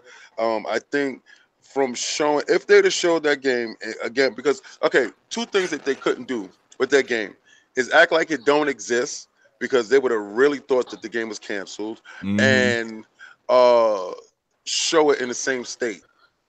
but what is going on with the multiplayer? That is my question. It's been my question for 2 years now. There's got and I've heard That behind the that scenes stuff cloud, the from cloud. people that say, "Oh, you know what? It's working great. The multiplayer is what's good. They're working on the single player." And now by the graphics, yes, you're right. It's evident they are working on the graphics because it did look cleaner to me. It looked upgraded. But the multiplayer is what most people are waiting for, and we're not seeing it, and it's got me worried in that regard. Mm. Yeah, I mean, I look, I think it was, I think overall it's good that they showed it. Um, but yeah, it kind of does leave a question mark. The only other thing that I can think of that would make sense is that they showed a little bit of it, and then we'll get a deep dive maybe like at Gamescom or something. Hmm. That's the only thing that would make sense to me is Wait for why. Gamescom now. What's it? Yeah, exactly. Wait to Gamescom. Fine, that's a new thing. We went from wait to E3 to wait to Gamescom. Yeah, and then wait till Yeah, Tokyo well, Game Show. Yeah, we're exactly. gonna be there. We're gonna be at Gamescom. I'm gonna be out in Germany handing out Nice, T-shirts. nice. I'm going to be going live all the time because I hope they don't kidnap Americans. I seem hostile too much. So Oh, that movie uh, freaks me out, man. I'm happy and afraid all at the same emotion. So and I'm a big man, so I'm like, but size means nothing to when they catch you from behind. So I'm just like, if y'all don't hear me for a couple of hours, send the word out because I'm doing it. And if I don't tweet every other hour, get me out of Look for there. Lord King. Yeah, You'll be fine out there. You'll be fine. that's too funny. Yeah. Um, but I kind of want to go back to um oh, so we were talking about my scores. You talked about PlayStation. And I don't want to get back to PlayStation here in a sec. Nintendo, I'll give it a 7 out of 10. I thought they spent a lot of time, too much time on Smash. But I also agree with your point, B, earlier. They also play by their own set of rules. They'll come back and they'll show, like, they'll do a direct with Pokemon. Everyone will forget about E3, you know. And Yeah. so I think apparently I heard the rumor was that they had some additional content they could have shown. They just decided not to. And if that's true, Why? well, it's they got directs. I mean, they got they do their own little mini directs where they're releasing content But throughout my the year, and question, that could be it. my question to you guys is, and I've heard it from everybody here, and y'all giving them this score Mm. based on future proclamations that might come out, opposed to grading their show as it is, because this is Yeah. what you decided to present to the public, and it's not okay. Well, here's the meal, but we're gonna give you the dessert in 2 weeks. Then I'm gonna score this meal that you gave me right here, and when you get the dessert, I'll talk about that later. Um, and I just feel that you guys are giving these guys an extra boost. I'm sorry, Slap said he almost got in trouble at work because he fell asleep. Yeah, I mean, it wasn't like the most like entertaining, of the conferences, and Would I you give it a watch it 7. again, Brad? Would you watch it again? No, I wouldn't go back and watch it again. But So I then, Then then this it got is a film. 7 though. but I gave it a 7 because they did. The Smash is a game that Oh my. I'm anticipating, and we know about Fortnite being on the Switch now. I think that was huge to get that game on that console. If you can play it. Yeah, if you can play it. You can play it just fine. No, Everybody's no, crying. The No, link is no, in I the played it. I comment. played it. I No, played no, it. I no. played it. I played it. It plays just like the PlayStation. No, I played it. yeah, but if you played it on the PlayStation, you can't play it on your Switch. yeah, that's Yeah. what I mean by if you can play. Not saying the Switch can't handle it. I know it can. I mean, my cell phone can, but like I'm talking about that whole cross, progression and the Epic account stuff that's been going on that everyone's been talking about today. It's a little wild. I just want to It's a say Sony something. thing. The biased media has called out Sony on this, by the way. Good. This is Yeah. very true. Yeah. Greg Miller tweeted out the PlayStation. He said, "Fix this. Not allowing me to sign into Fortnite Switch with my Epic account because it's linked to PS4 is tone deaf and points more to fear than market dominance. It does the opposite of what you want. It makes me think about moving to Xbox for Fortnite." Yeah, Yep. apparently you can do it with the Xbox, to the Yep. Switch. Can't do it with the So. PlayStation. Yeah. So I mean, I just like to throw biased media out there. Well, this is really a bigger issue than just Fortnite, to be honest, because a lot of these companies that have games out there where your characters and all your items are stored on their servers, like Destiny 2, for instance, they Like should GTA? allow you to play on. They should allow you to play on anything because at the end of the day, you're still going to have to buy a copy of the game wherever you want to play it on each platform.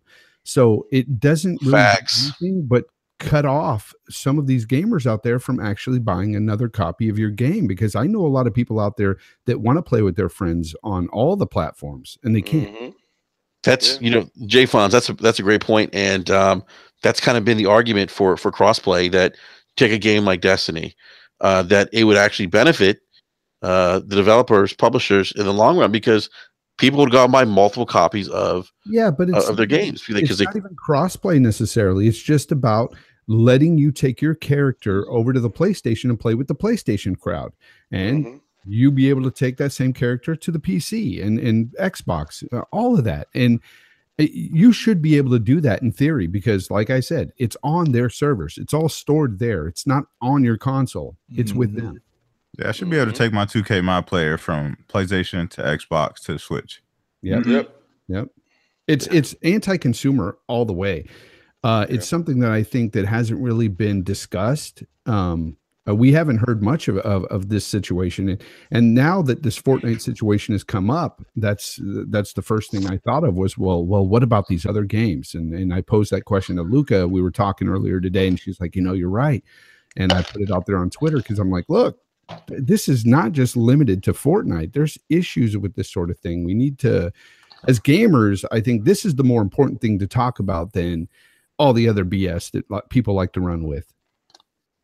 No, Jay Fonz, I agree with you, man. I agree with you. And this is the stuff that we talked about this a million times. That this is another example of something that people should focus on instead of the arguing back and forth over, console being trash or biased media, stuff like that. I mean, this is something that benefits gamers. It really does. Why are you going to want to buy a second copy of Destiny 2 to level up your character from start all the way? You played 3 times through the other one. I did that. I did it on PlayStation just recently, and you know what? I hated every minute of it. but now that my character is up there, I'm good, and I'm just back and forth. But I wish I could have taken my character from. I was trying to figure out where is this visceral energy is coming from, and you have just ran the gauntlet, and you said this is not necessary. I'm pretty sure. Every time you got a different light level, you was like, "This isn't necessary." hey, Lord King, PlayStation Bros in the live chat. He says, "Get down here and make me some eggs." Yo. Okay, bro knows definitely I don't cook. He knows I throw my food on the table. Bro, cut it out, bro. Don't act like that, bro. I don't cook and I don't clean. I'll pay for those things. Hey, don't do that, bro. Is there someone in the house there? Is there someone that makes breakfast? Let me tell you something. Shout out to Lord Whiskey and Hot Monkeys. Lord Hot Monkeys. These guys are actual chefs in their lives. Lord Whiskey used to work in armed forces, and he was a medical doctor, and he was also a chef there. And he actually whips up a hell of a meal. Those guys Oh, got wow. on the grill the other day, and they slapped Woo. it down. I put some pictures up. I know you saw it, Eric J. I know you saw that fish, Eric J. What's going on, Cog? You see Cog right Where's there, right? Cognito? Hey, there he is. Yo, they go PlayStation, bro. What up, Cog? They go, I know you in the chat. That's Inception. He's doing Inception. Shout out to Slow Mo. Shout out to Fonz, everybody, man. Yo, appreciate the support, y'all. Much appreciated. Shout out to my mom. Appreciate it, man. Said my mom. But yo, what's up? Yeah, thank you. All right, yo, see, that's what I'm talking about. That's the level of community that I am dying for. Like, yeah, let me rent a 2-acre estate next year, and everybody's here. You know, why can't we have rooms where us podcasters, you know, and not media dudes, those dudes, and us podcasters are in separate rooms doing our podcasts all together, breaking bread, talking, and you know, doing all. I saw Mamacita, I saw you know, Tim Dog, Downer, everybody, you know, and we chop it up when we hang out. Southbound was And there. Yep.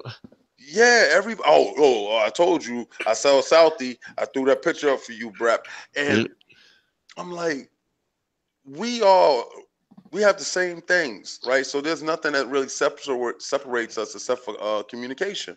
Yeah. So that's why they're here. You know, that's why he can walk in the room, and it's just that level of camaraderie that I just want us to, you know, reach out and know that it's there. When Jay Fonzarelli jumps in, I mean, I actually talk with Jay, you know, and I'm trying to get him to help me do a podcast. Every time I see him, I'm gonna tell him that too. But it's I love this, like this right here. That's why I jumped on. That's why I told you, no matter what I was doing, I'm here, because this is a passion that we all share, and I love talking games with you guys. So Yeah, man, definitely, man, Yeah, no man. doubt. It's great to see it, man. It's great to see Cognito and PlayStation Brawl walk in the room, and you know, everyone's having a good time, and that's what it's about, man. That's come what it's about. downstairs and make some eggs. He said he'd settle for some grapes and yogurt. I know, yo, like this dude. Grapes And he said that because I eat grapes and yogurt in the morning. Why are you telling my business, bro? That's hilarious, man. That's hilarious. Hey, so I want to talk about one more thing before we wrap up tonight. I know that we talked about it a little bit earlier. We talked about it last night on the Brap Ram, but I got to be honest, you guys. I am not feeling Kojima's new game. Yes. Thank you. I don't know what. Thank you. And I know everyone's like, well, you know, it's Kojima, but you know, Slow-Mo, I think you got a point here, man. Whoa. And you need to Whoa, hold Hold up. Because I believe I was on a podcast about, it was last year, and I said, guys, you know, Kojima's a bit overrated. And I had so many people with pitchforks on me, man. The PlayStation community wanted to gut me right there. And I was just fighting back saying, explain to me Metal Gear Solid 2. Explain to me what was going on in Metal Gear Solid 5. Explain to me what was going on in these games. Kojima is of a different breed. Now, I respect what he has brought to the industry. I respect that he's brought that cinematic feel to gaming. But at the end of the day, I do not respect a game that I don't fully understand. I can't I play through a single player experience and be like, okay, I don't know what's going on, but this is so fun. No, I gotta find out what's going on. You know what I'm saying? If it's a story-driven game, make it actually have a coherent story, and you don't get that from most of his games. You don't. And this one here looks to be the same. I think he trolls us because I tuned him out when I was playing Metal Gear and they said the lolly lily laulu, and I said what? Like what? I said I know I just did not hear the lolly lily lalu, and that's probably something I came up with when I was 5 years old. And I said this guy is out here trolling us hard, and they're calling him the second coming. And anytime his games is up on deck, you got to stop what you're doing and purchase a Kojima game. And people were crying when he got terminated from his job. He got terminated because the dude is a little something wrong. Bro. And He's got babies in Norman Reedus's throat. He's got glowing baby mooning everybody. And like, what's up with the glowing baby in the jar? Like, what is the? Didn't they stick a plug inside the baby butt and the baby got irate? Like, what is going on? What's going on? What? He plugs in that baby and it's like it's on. And it's on. I think something's about to happen, right? Like you're going to see some shooting mechanics. Nah, we're going to walk. We're going to keep walking. What? I can't. I tell you guys, I'm watching this, and the only thing that's going in my mind, I keep hearing Slow Mo's voice saying, "You should never go full on Kojima." And by the way, that needs to be a T-shirt. Yeah. Thank you, Slow Mo. Thank you. And I'm thinking to myself, look, I was critical. I was there when you said those things. I was like, nah, this guy's not overrated. I mean, he gave us Metal Gear. He gave us Zone of the Enders. I mean, he's proven to make good games. And I try to give Death Stranding the benefit of the doubt when we first saw it.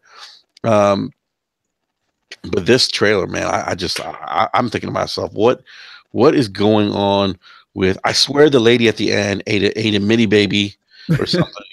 I even said that to B. I was like, I think she ate a mini baby.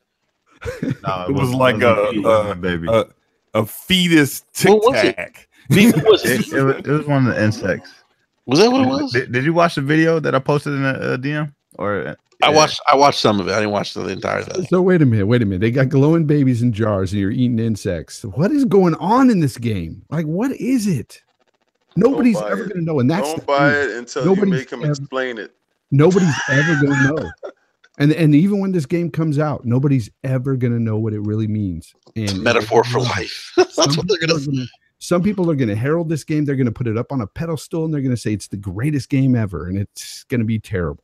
I think this is going to be one of those games that's going to really defy the gaming community.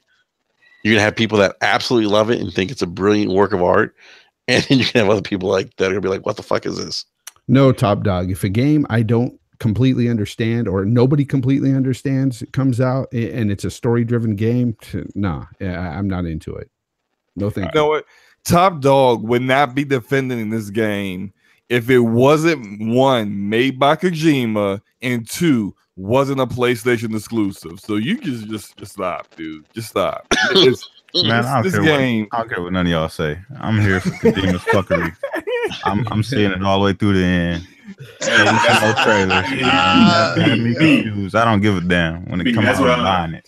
I was about to say, me and B gonna ride. We gonna ride, and we'll be sitting right here when the three of you come back. Like, okay, that's game of the year. We got you. Well, what I want y'all to do is when y'all purchase Throat Baby, let me know how Throat Baby work out for y'all.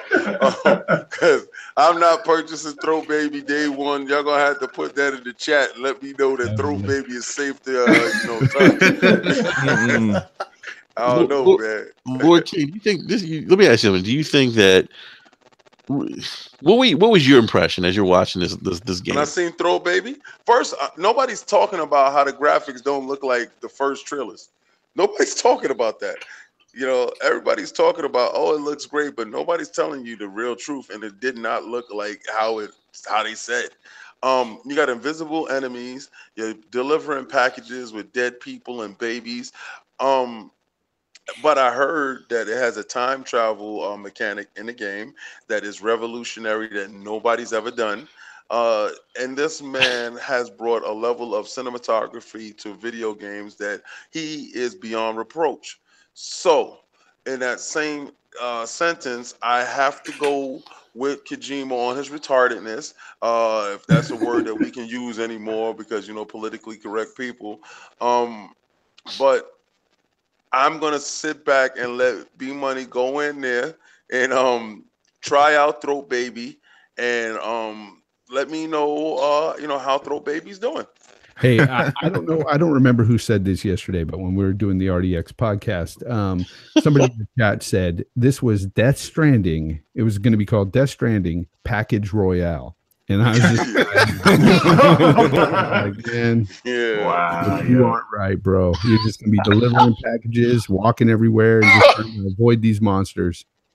I'm telling you, invisible monsters. Monsters you can't see. Ooh. So it seems like him and M. Night Shyamalan is making a game. That's all it seems. No, and then he's got like those lights, those like flickering light thingies, like attached to his backpack, whatever it is. I guess that's supposed to keep away the enemies. Is that what that is? I think it's like a detector, man. Something. Hey, man, every school needs a weird drama kid. All right, that's This is a fact. This is a fact. But are you gonna buy the big package, the premium edition one, the $250 one that comes with the invisible statue? Invisible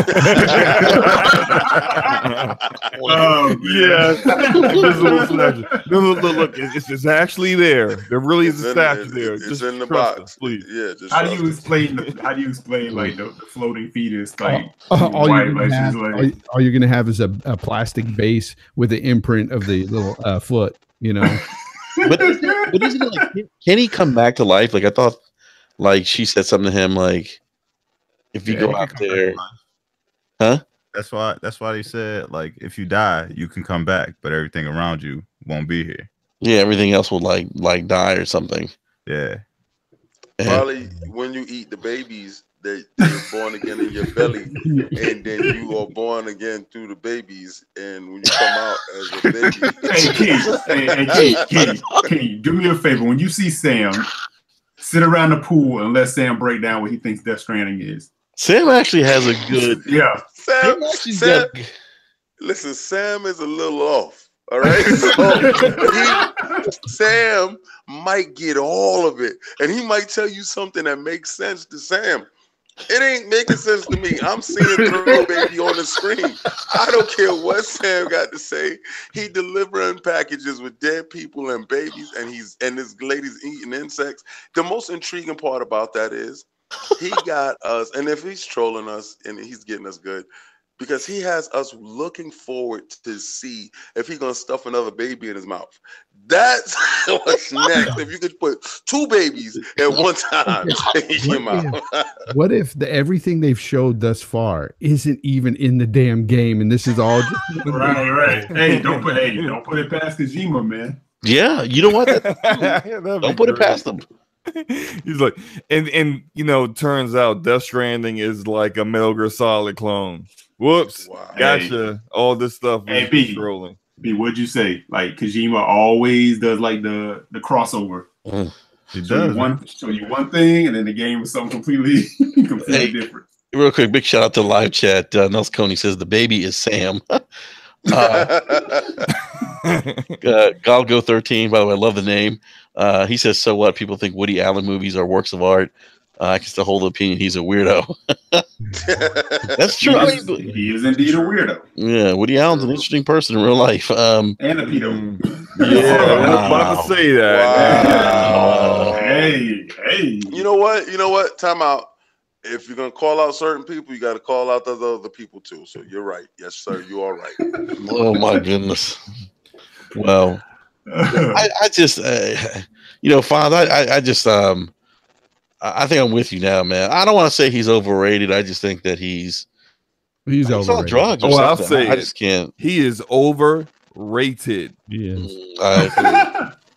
I haven't met too many people online that has agreed with me on that, but it's good to know that there's some out there because I'm telling you, I get people with pitchforks on me when I say that. I won't say he's overrated because given his body of work, and he's done some really good stuff. Yeah, he's done some crazy stuff too, man. Mm-hmm. Well, this is the craziest, because somebody cut him a check and said, "Go ahead, do your thing." What? I know he looked at them and said, "What?" Okay. He said, "Yo, you have a trailer ready?" Yes, he did. So you got a trailer ready? Hey, didn't he move out? Hold on. B-Money, what were you saying, man? I said, you know that little Kojima smile he be pulling off, man. Yeah. They cut the check, man. Just gave him a Kojima smile, man. Well, I'm just saying, they cut the check, and he did move out to Cali. So you know what we got out here? We got that good stuff. So First person he called was Jeff Keighley. Like, yo, they cut me a check and said I got creative control. Hey, what? Hey, you see, Jeff Keighley always be looking high, man. So, Yeah. he always looking Jimmy, man. Jeff Keighley, like, come to my house. I got some of that loud, and let's sit down and talk. He said, well, what you got so far? Let me see it. He said, hold on, and pull this baby out my throat.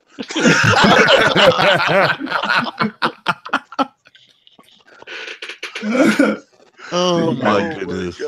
Metal Gear Rex, that Rex strain. Oh my goodness! Yeah, I will say, look, I'll give him the benefit of the doubt. Maybe he is trolling us. Maybe this game is going to make sense at the end. I don't think so, but maybe it will. Who knows? I'll give him a shot, but that doesn't mean I'm going to buy this game. I got to see more. Right now it's not on my radar as is. It's not. Yeah. Oh, Foz, let me ask you. After what you were telling me about Assassin's Creed Origins, you ready for Odyssey? Hell no. It looks like, they burned you that bad, huh? It looks like Origins 2.0. I mean, they basically Origins. You said that yesterday on the RDX podcast, and I didn't really want to go into it because they had like 7 guys on the panel, and we really couldn't approach that. I personally thought that Origins was like my game of the year with the DLC and the all that other stuff that went along with it, and only because I can give it that is because I'm an Egyptian nut, and I thought that they nailed a lot of things with it. And that said, I heard your complaint about mission structure, and I totally agree with you as far as mission structure goes. But as far as Assassin's Creed titles go, that was probably the most accessible, most fluid, and combat evolved I'll agree with that. out of the bunch. Yeah. So yeah, I'm just and it made me look towards Odyssey. Like, I hope it's not coming too fast. Pause about got to throw that out there.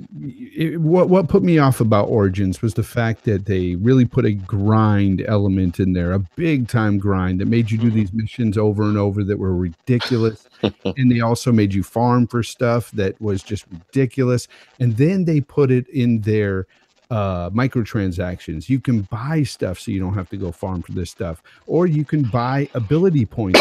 What? Like, I didn't like all that at all. But the ending is what really put me off even more, is the fact that they, what they did at the end. Yeah. Give it away. But I hated that. I was like, I worked for all this stuff. For that, yeah.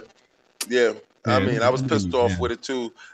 You didn't play? Get a chance to play? The DLC? Did you? No, I didn't. No, I'm done with it. I'm done with Assassin's Creed forever. I said. I feel you. I feel you. The DLC kind of fixed that part that you're talking about. Yeah. Wow. So you're done, J Fonz. That's it. It's a wrap. Yeah. Well, they fooled me twice, man. I was already done with them. I came back for Origins, and it was a gorgeous game, gorgeous, but not again. Yeah. All right. Let me ask everyone before we wrap up tonight. What is everyone's top 5 games that they've seen at E3 so far this year? And Lord King, why don't we start with you, man? Spider-Man is number 1. I don't care what anybody's saying until you see that game in the flesh on that the Samsung QLED television. Until you see that game running, I'm telling you right now, that game is head and shoulders above anything that they put out this year in the last 2 years. Then I will have to go with Last of Us 2. Then I'm gonna run over to Devil May Cry because I'm a fool. Jump Force, that's 4, right? And just because I needed him to do that, and I'm happy that he ended it and began with it, Halo Infinite. All right. It's a good list, man. I mean, Spider-Man did look impressive. Brother, you have no idea.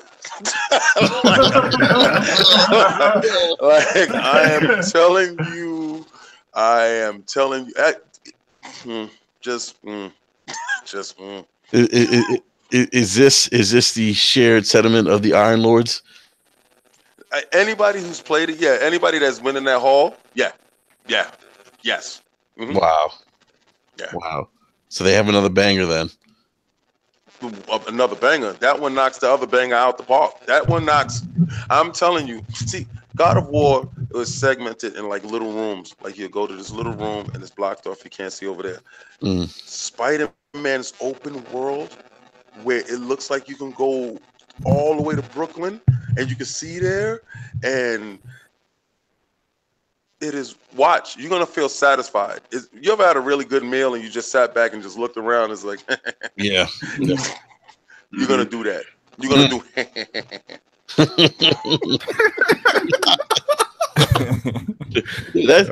That's great, man. That's awesome. What about you, Jay Fonz? So number one, I'm going to go with Death Stranding. Just kidding. Wait a minute, Death Stranding. No, actually, I'm going to go with Ghost of Tsushima. Number one. My man. Beautiful game. Oh man. See, I'm a big fan of Onimusha, or however you say it, and Tenchu, and those games. Big fan. I loved those games back in the day. And this just reminds me of those games. Number two, because of that, Sekiro, Shadows Die Twice. That's my second one. I'm excited for that one too. Looks great. Doesn't look on the same level of as Ghost, but the action looked better to me in the combat. I don't know. I think, From Software, they've got it down with that combat. I think they're going to do it good here. Really excited for that. And number three, Last of Us 2. Come on. Naughty Gods. Looks great. Looks great. Number four, Spider-Man. Amazing. Oh my gosh, that game looks amazing. Can't wait to play that. And number five is Cyberpunk 2077. The more I hear about this game, the more I'm getting excited for it. I just watched a video today with new details and stuff. And my God, if this game comes out and does everything this guy's talking about, it's going to be a smash, guys. CD Projekt Red. This is an ambitious title, and I think they can pull it off. If anybody can, they can. Yeah, no, that's a strong list, man. That's a strong list. Eric Jackson, what about you, man? Yeah, I can rattle them off. Ghost of Tsushima.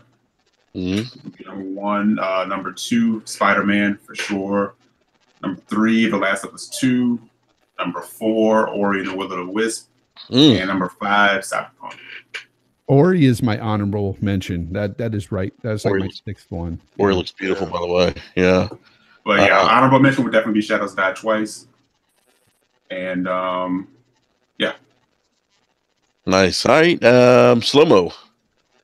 Okay, so I got Cyberpunk. Click, clack.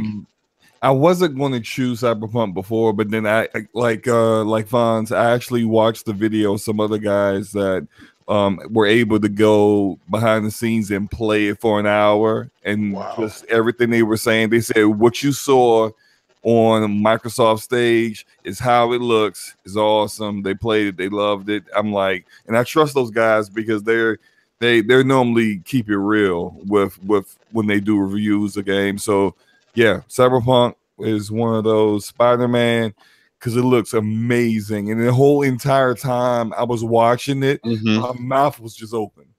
And I'm just like, I can't believe this is like it's as fluid as it was when he was chasing Electro. I was just like, what? It was really fluid. So yeah, Spider-Man, I can't wait. Day one buy from me, and I'm playing it probably like 2 or 3 times before I'm done with it. Shadows Die Twice, Ori, the Ori sequel. It is weird because I don't even like platformers, but I watched that. I was like, wow, this is beautiful. And it's just like I was really intrigued with it. Like I actually give it a shot. Like, cause I'm not a platformer guy at all, but I actually really want to play that just to see if I really like it. Well, try the first one, man. It's really good. Really good. Yeah, I think I might do that too. I'll check the Microsoft store and see how much it costs at this Might be on point. sale. Who knows? Yeah, they're having a big sale right now, so I'm pretty sure it is. And On they Yeah, may put I it think in it might Game be. Pass. Yeah, it's either in Game Pass or it's in that big sale. I can't Could be remember. Game Pass. Yeah. If it's By in Game Pass, I'm gonna be hyped. But the yeah, way, yeah. guys, I, But my last one, and which is my number one game, so I made it last. So The Division 2. 8-man raids in Not my surprised. hometown of Washington, D.C. Are you kidding me? Yo, 8-man raids, the first year content, free. You got they got clans now. It's just, I'm like, you know what? I can't take it. I take my money. Just throw my wallet right at massive Ubisoft's head. Just take it all. Yeah. I like the can't fact wait. that it looks a little more like an open world game than the first one did. Yeah. It does, yeah. It seems a little darker too. I feel like. Oh yeah, that trailer was. Yeah, the ooh. trailer was. Whew. By the way, guys, I got to get out of here. I got to go to work. So, anyway, sorry that I couldn't do the whole entire show, but it was a pleasure, man. I love doing the show. Oh, good, brother. Yeah, It was no awesome. doubt, Jay. Thank you, man. No, man, it's always All right, dude, it's Jay. always great having you on, man. Thank Yeah, you for popping by, man. I All appreciate right, it. Jay. Don't Yeah, forget appreciate it, Combat Fonz. Talk with the Kings. Come Combat on, Jay. Sports Talk. Here it is. Let's go, man. All right, man. All right, Jay Fonz. We'll talk Later, to you dude. soon, man. See you, man. All right, so B Money, what is your top 5, man? Number one is Ghost, man. I've been Mhm. talking about that game since they announced it last year, Paris Games Week. I've always been a fan of Sucker Punch games. You know what I mean? The Sly Cooper series, Infamous. And I just felt like, they had something special in their hands with this. And once they finally unveiled it, I was like, right to the top, man. That's my number one anticipated game from any Sony first party studio right now. Like that game is going to be something special. Can't wait to play it.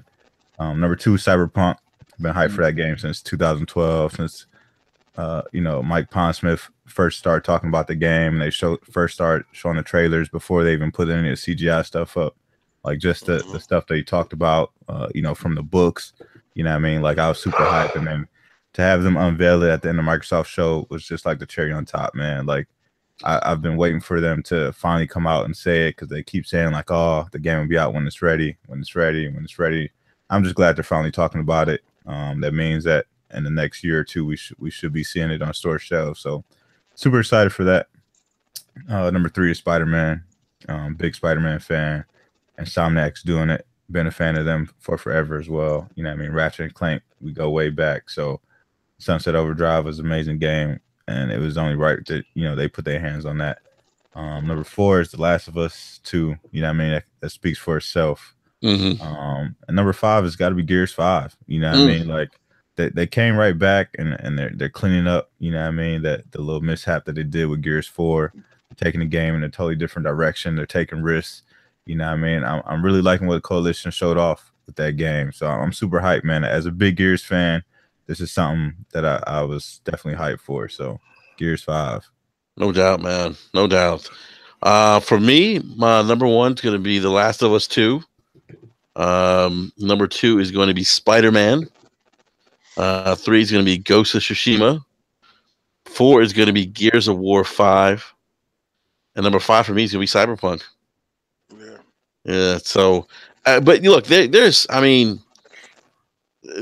was so much great content shown. I mean, this E3. I mean, seriously, this is probably the best E3 that I can remember in the last couple of years. I mean, even Ubisoft. I mean, you talked about the Division 2 slow-mo.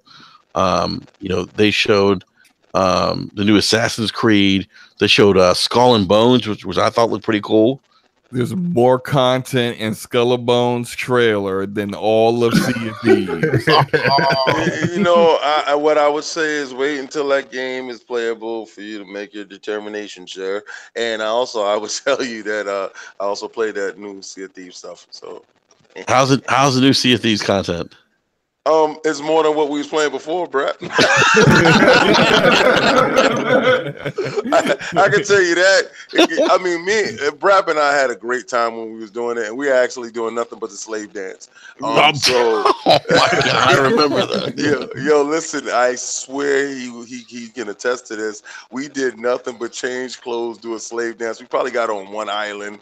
No, and we then we did like 2 missions, I think, and then started buying accessories. Yeah, it just got crazy. But everybody's glossing over that PUBG talk. Now let me give you an insider real quick. Mikey Bauer gave me the skinny on that whole group thing, right? And so we kicking it, and he plays. He's a heavy PUBG head, heavy, and he said he got a chance to play that 50. He said they are able to do any scale, 50 on 50. 30 on 30, 25 on 25, whatever. He said, but in that mode, it's one hit, one kill. Going back That's to it. Rainbow Six or SOCOM days. That's what Yeah. that is. SWAT mode. And he said they in, I forgot who asked him. I don't know if it was Peter Stark or asked him. But even with armor, one hit, one kill. And he said the pace of the matches is like that. And we both looked at each other with this look in our eye and was like, the package. He was like, hell yeah. If you get that M14 and you sit up in the bushes with a silencer on it, on an extra clip, and you just picking people off with the boom, boom. Oh. Brap no. Yes. Brap no, every time he's on, I'm like, come here, Brap. We need to get. I got to get back on PUBG with you guys, man. It's been way too long. Let me tell you something. Had some great gaming experiences with Lord King on PUBG. I mean, just laughs and just a good time, and chicken dinners. Chicken dinners. Yeah, love some chicken dinners. Okay. Listen, I gotta get home. I gotta get home to play with my damn PUBG. Yeah. I can't take this. Can I get one more honorable mention in there? Yeah, go ahead, man. That Resident Evil 2 remake. Yes, yes, I forgot about that. God, how big was that announcement? I love it. Hey, Capcom's back, man. Yeah, Leon. It's looking good, man. Leon, are you kidding me? Raccoon City. No go King. How many times are gonna sell us these games, man? Like, how many times are you gonna sell me the same damn game, Capcom? Like, man, it's a play the remake. Remake. Hey, yo, you know what's crazy? Remake. Let me tell you how many times I brought the remake of Resident Evil. Like I brought it first time, I brought it the second time, I brought it when it went to the GameCube. I mean, listen, I got the remake on my Xbox. I don't even know why I brought it. I just brought it because I had to buy it. That same deal they did last year. It was like all the Resident Evil games for like $20 or $30. It was like super cheap. I was like, I mean, I don't even like Resident Evil, but I think I do this. This is like 8 games for $30. Yeah. That's exactly me right there. Hitting the button. Yes. Send. Yeah, but this is that remake. No, I mean it's like ground up like remake. Yeah, this is like Shadow of the Colossus. Listen, I'm talking all the crap in the world right now, right? And I'm going to be purchasing it. So you'll be day one. I saw it and said, "Dag, man, I just really wanted to play new stuff, but here I go again." That's what I said. Yeah, hey, it be like that sometime, man. Oh man, I cannot wait. I mean, I don't think I've played that game since when did it come out? 90. Shit. I don't know, but this was actually built in the RE7 engine. Yeah. Did it come out like 98, 99? Oh, RE2? It came out, I want to say 90. Was it on Dreamcast? I played it on. I think it was on It was on PlayStation. It was on PlayStation. Yeah. Didn't they do a remake of it on GameCube? I think they did. Yeah. Okay. So Nemesis was on Dreamcast then. Code Veronica was on Dreamcast. Code Veronica was on Oh yeah, Dreamcast. Code Veronica. Yeah. Code Veronica. Code I don't remember any of the other one. Oh no, Nemesis might have been. You're right, B. Nemesis might have been on I Dreamcast. think Nemesis and Code Veronica's out. Yeah. Mm. Yeah. I'll check. So That's a good honorable mention, man. yeah, but actually overall, man, there's like so many other games that aren't really getting talked about over the big games. There's like a ton of new indies dropping. It's too many. It's too many. Games, Nobody's saying anything about Cuphead, and I think in that Cuphead, that's the couch co-op. They showed you 3 characters. They said nothing else, and I honestly believe they're gonna give you another little island, and you're able to incorporate a 3-player all at one time. You know, so and nobody's talking about it. And Cuphead was supposed to be the darling of the show last year. Right? But you know what, King? For what that game did and how it proved, they honestly should have given it more time on the stage than just like a quick, gloss over. They probably, I'm not saying like a ton of time, but they should have definitely featured it a little bit more because people are fans of that game. Yeah. When people see that game, they go, ooh. Yeah, it was just so much stuff though. Like it was just 50 games, 18 exclusives. Come on, it's a lot of stuff, man. A lot of stuff hitting. Because I'm actually like I was watching some of the behind the scenes Xbox stuff, and I mean some of the stuff from the Idea Xbox program. There were some games in that reel. There were some games in that reel that I was like, what is that? Yeah. I saw a couple of games. I was like, whoa, what is this? Yeah. You know what I said, right? Thank God I got Game Pass. Thank God I got Game Pass. I said, please, I want Sony to follow suit. Why don't y'all get a Game Pass too? Yeah. Get on that. Yeah. Yeah, no, that would be great. I think it'd be fantastic if they did that. It'd be better than PSN, that's for sure. Oh God. Yeah. Yes, now. All right, gentlemen, we're gonna go ahead and wrap up the podcast. But Lord King, man, dude, always great to have you on. Glad you can make it.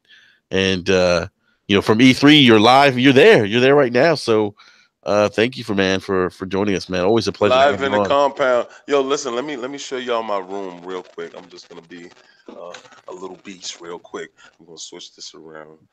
These guys are gonna be upset, but the hell with them. Yeah. All right, so y'all can see, right? Yeah. All right. So that's the room part, right? That's the front part. That's the bed, right?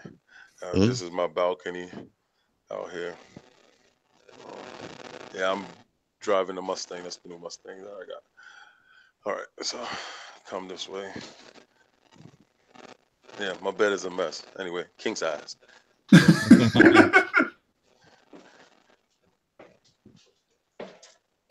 Yo, that's crazy. Yeah. Yeah. Yeah. What? So tiled up. This is my room. These guys' room are equally as impressive. Not as much, but as spacious, but equally as impressive. Like I told you before, we have how many bedrooms? I believe it's like 2 bedrooms, 14 beds, 3 levels, 3 balconies, pool, fire pit, everything. It's a compound. So when you come out here, Brap, it's on. Hopefully we can get B Money out here as well, and Eric J get you out here. Yeah, that's on the plans for next year for real, man. Okay, Slow man. You know I'm back out there, man. Yes. Yeah, But, no doubt, this man. is where we at, man. Well, no, man. Thank you again, Lord King. Like I said, man, always great having you on, and give everyone a shout out. The house there at the compound. Tell them that we all said hello, and I guess are you guys gonna be on this Sunday? ILP. Well, all right. This Sunday we have a live raffle going on where we're giving away 3 free games in that raffle. That will be at 1 p.m. Sunday, the 18th, and catch the Iron Lords podcast. Where you may not want to hear it, but we're gonna spit that real. No doubt, man. No doubt. Always a great podcast too. By the way, always enjoy listening to you guys talk about video games. I love the passion. Thanks. Thank you. Thanks. Yeah. So, Slow Mo, Eric Jackson, B Money, gentlemen, it's always a pleasure to talk to you guys on this Wednesday night, talk about video games. And, we'll be back next Wednesday at our regular scheduled time, 9 p.m. Eastern Standard Time. And we'll be talking some more video game related news. So remember, everyone, definitely check out the Iron Lords podcast this Sunday at 1 o'clock p.m. Eastern Standard Time. And if you got a t-shirt, you should have a raffle ticket. They'll be raffling away 3 games. And so you don't want to miss that. But, gentlemen, everyone have a great evening. And we'll catch everyone next week. Big shout out to everyone in the live chat. And by the way, BRAP is an affiliate of the Inner Circle Network. I dropped a link for the Inner Circle Network website. Yep. Definitely, be sure to check out the website for all the latest and greatest in video game news. So definitely check that out. Definitely stop by. So on that note, we're out. And this episode of BRAP's been presented to you by Boar's Head Meats. Quality meats at your local deli. We'll catch you guys next week. Peace.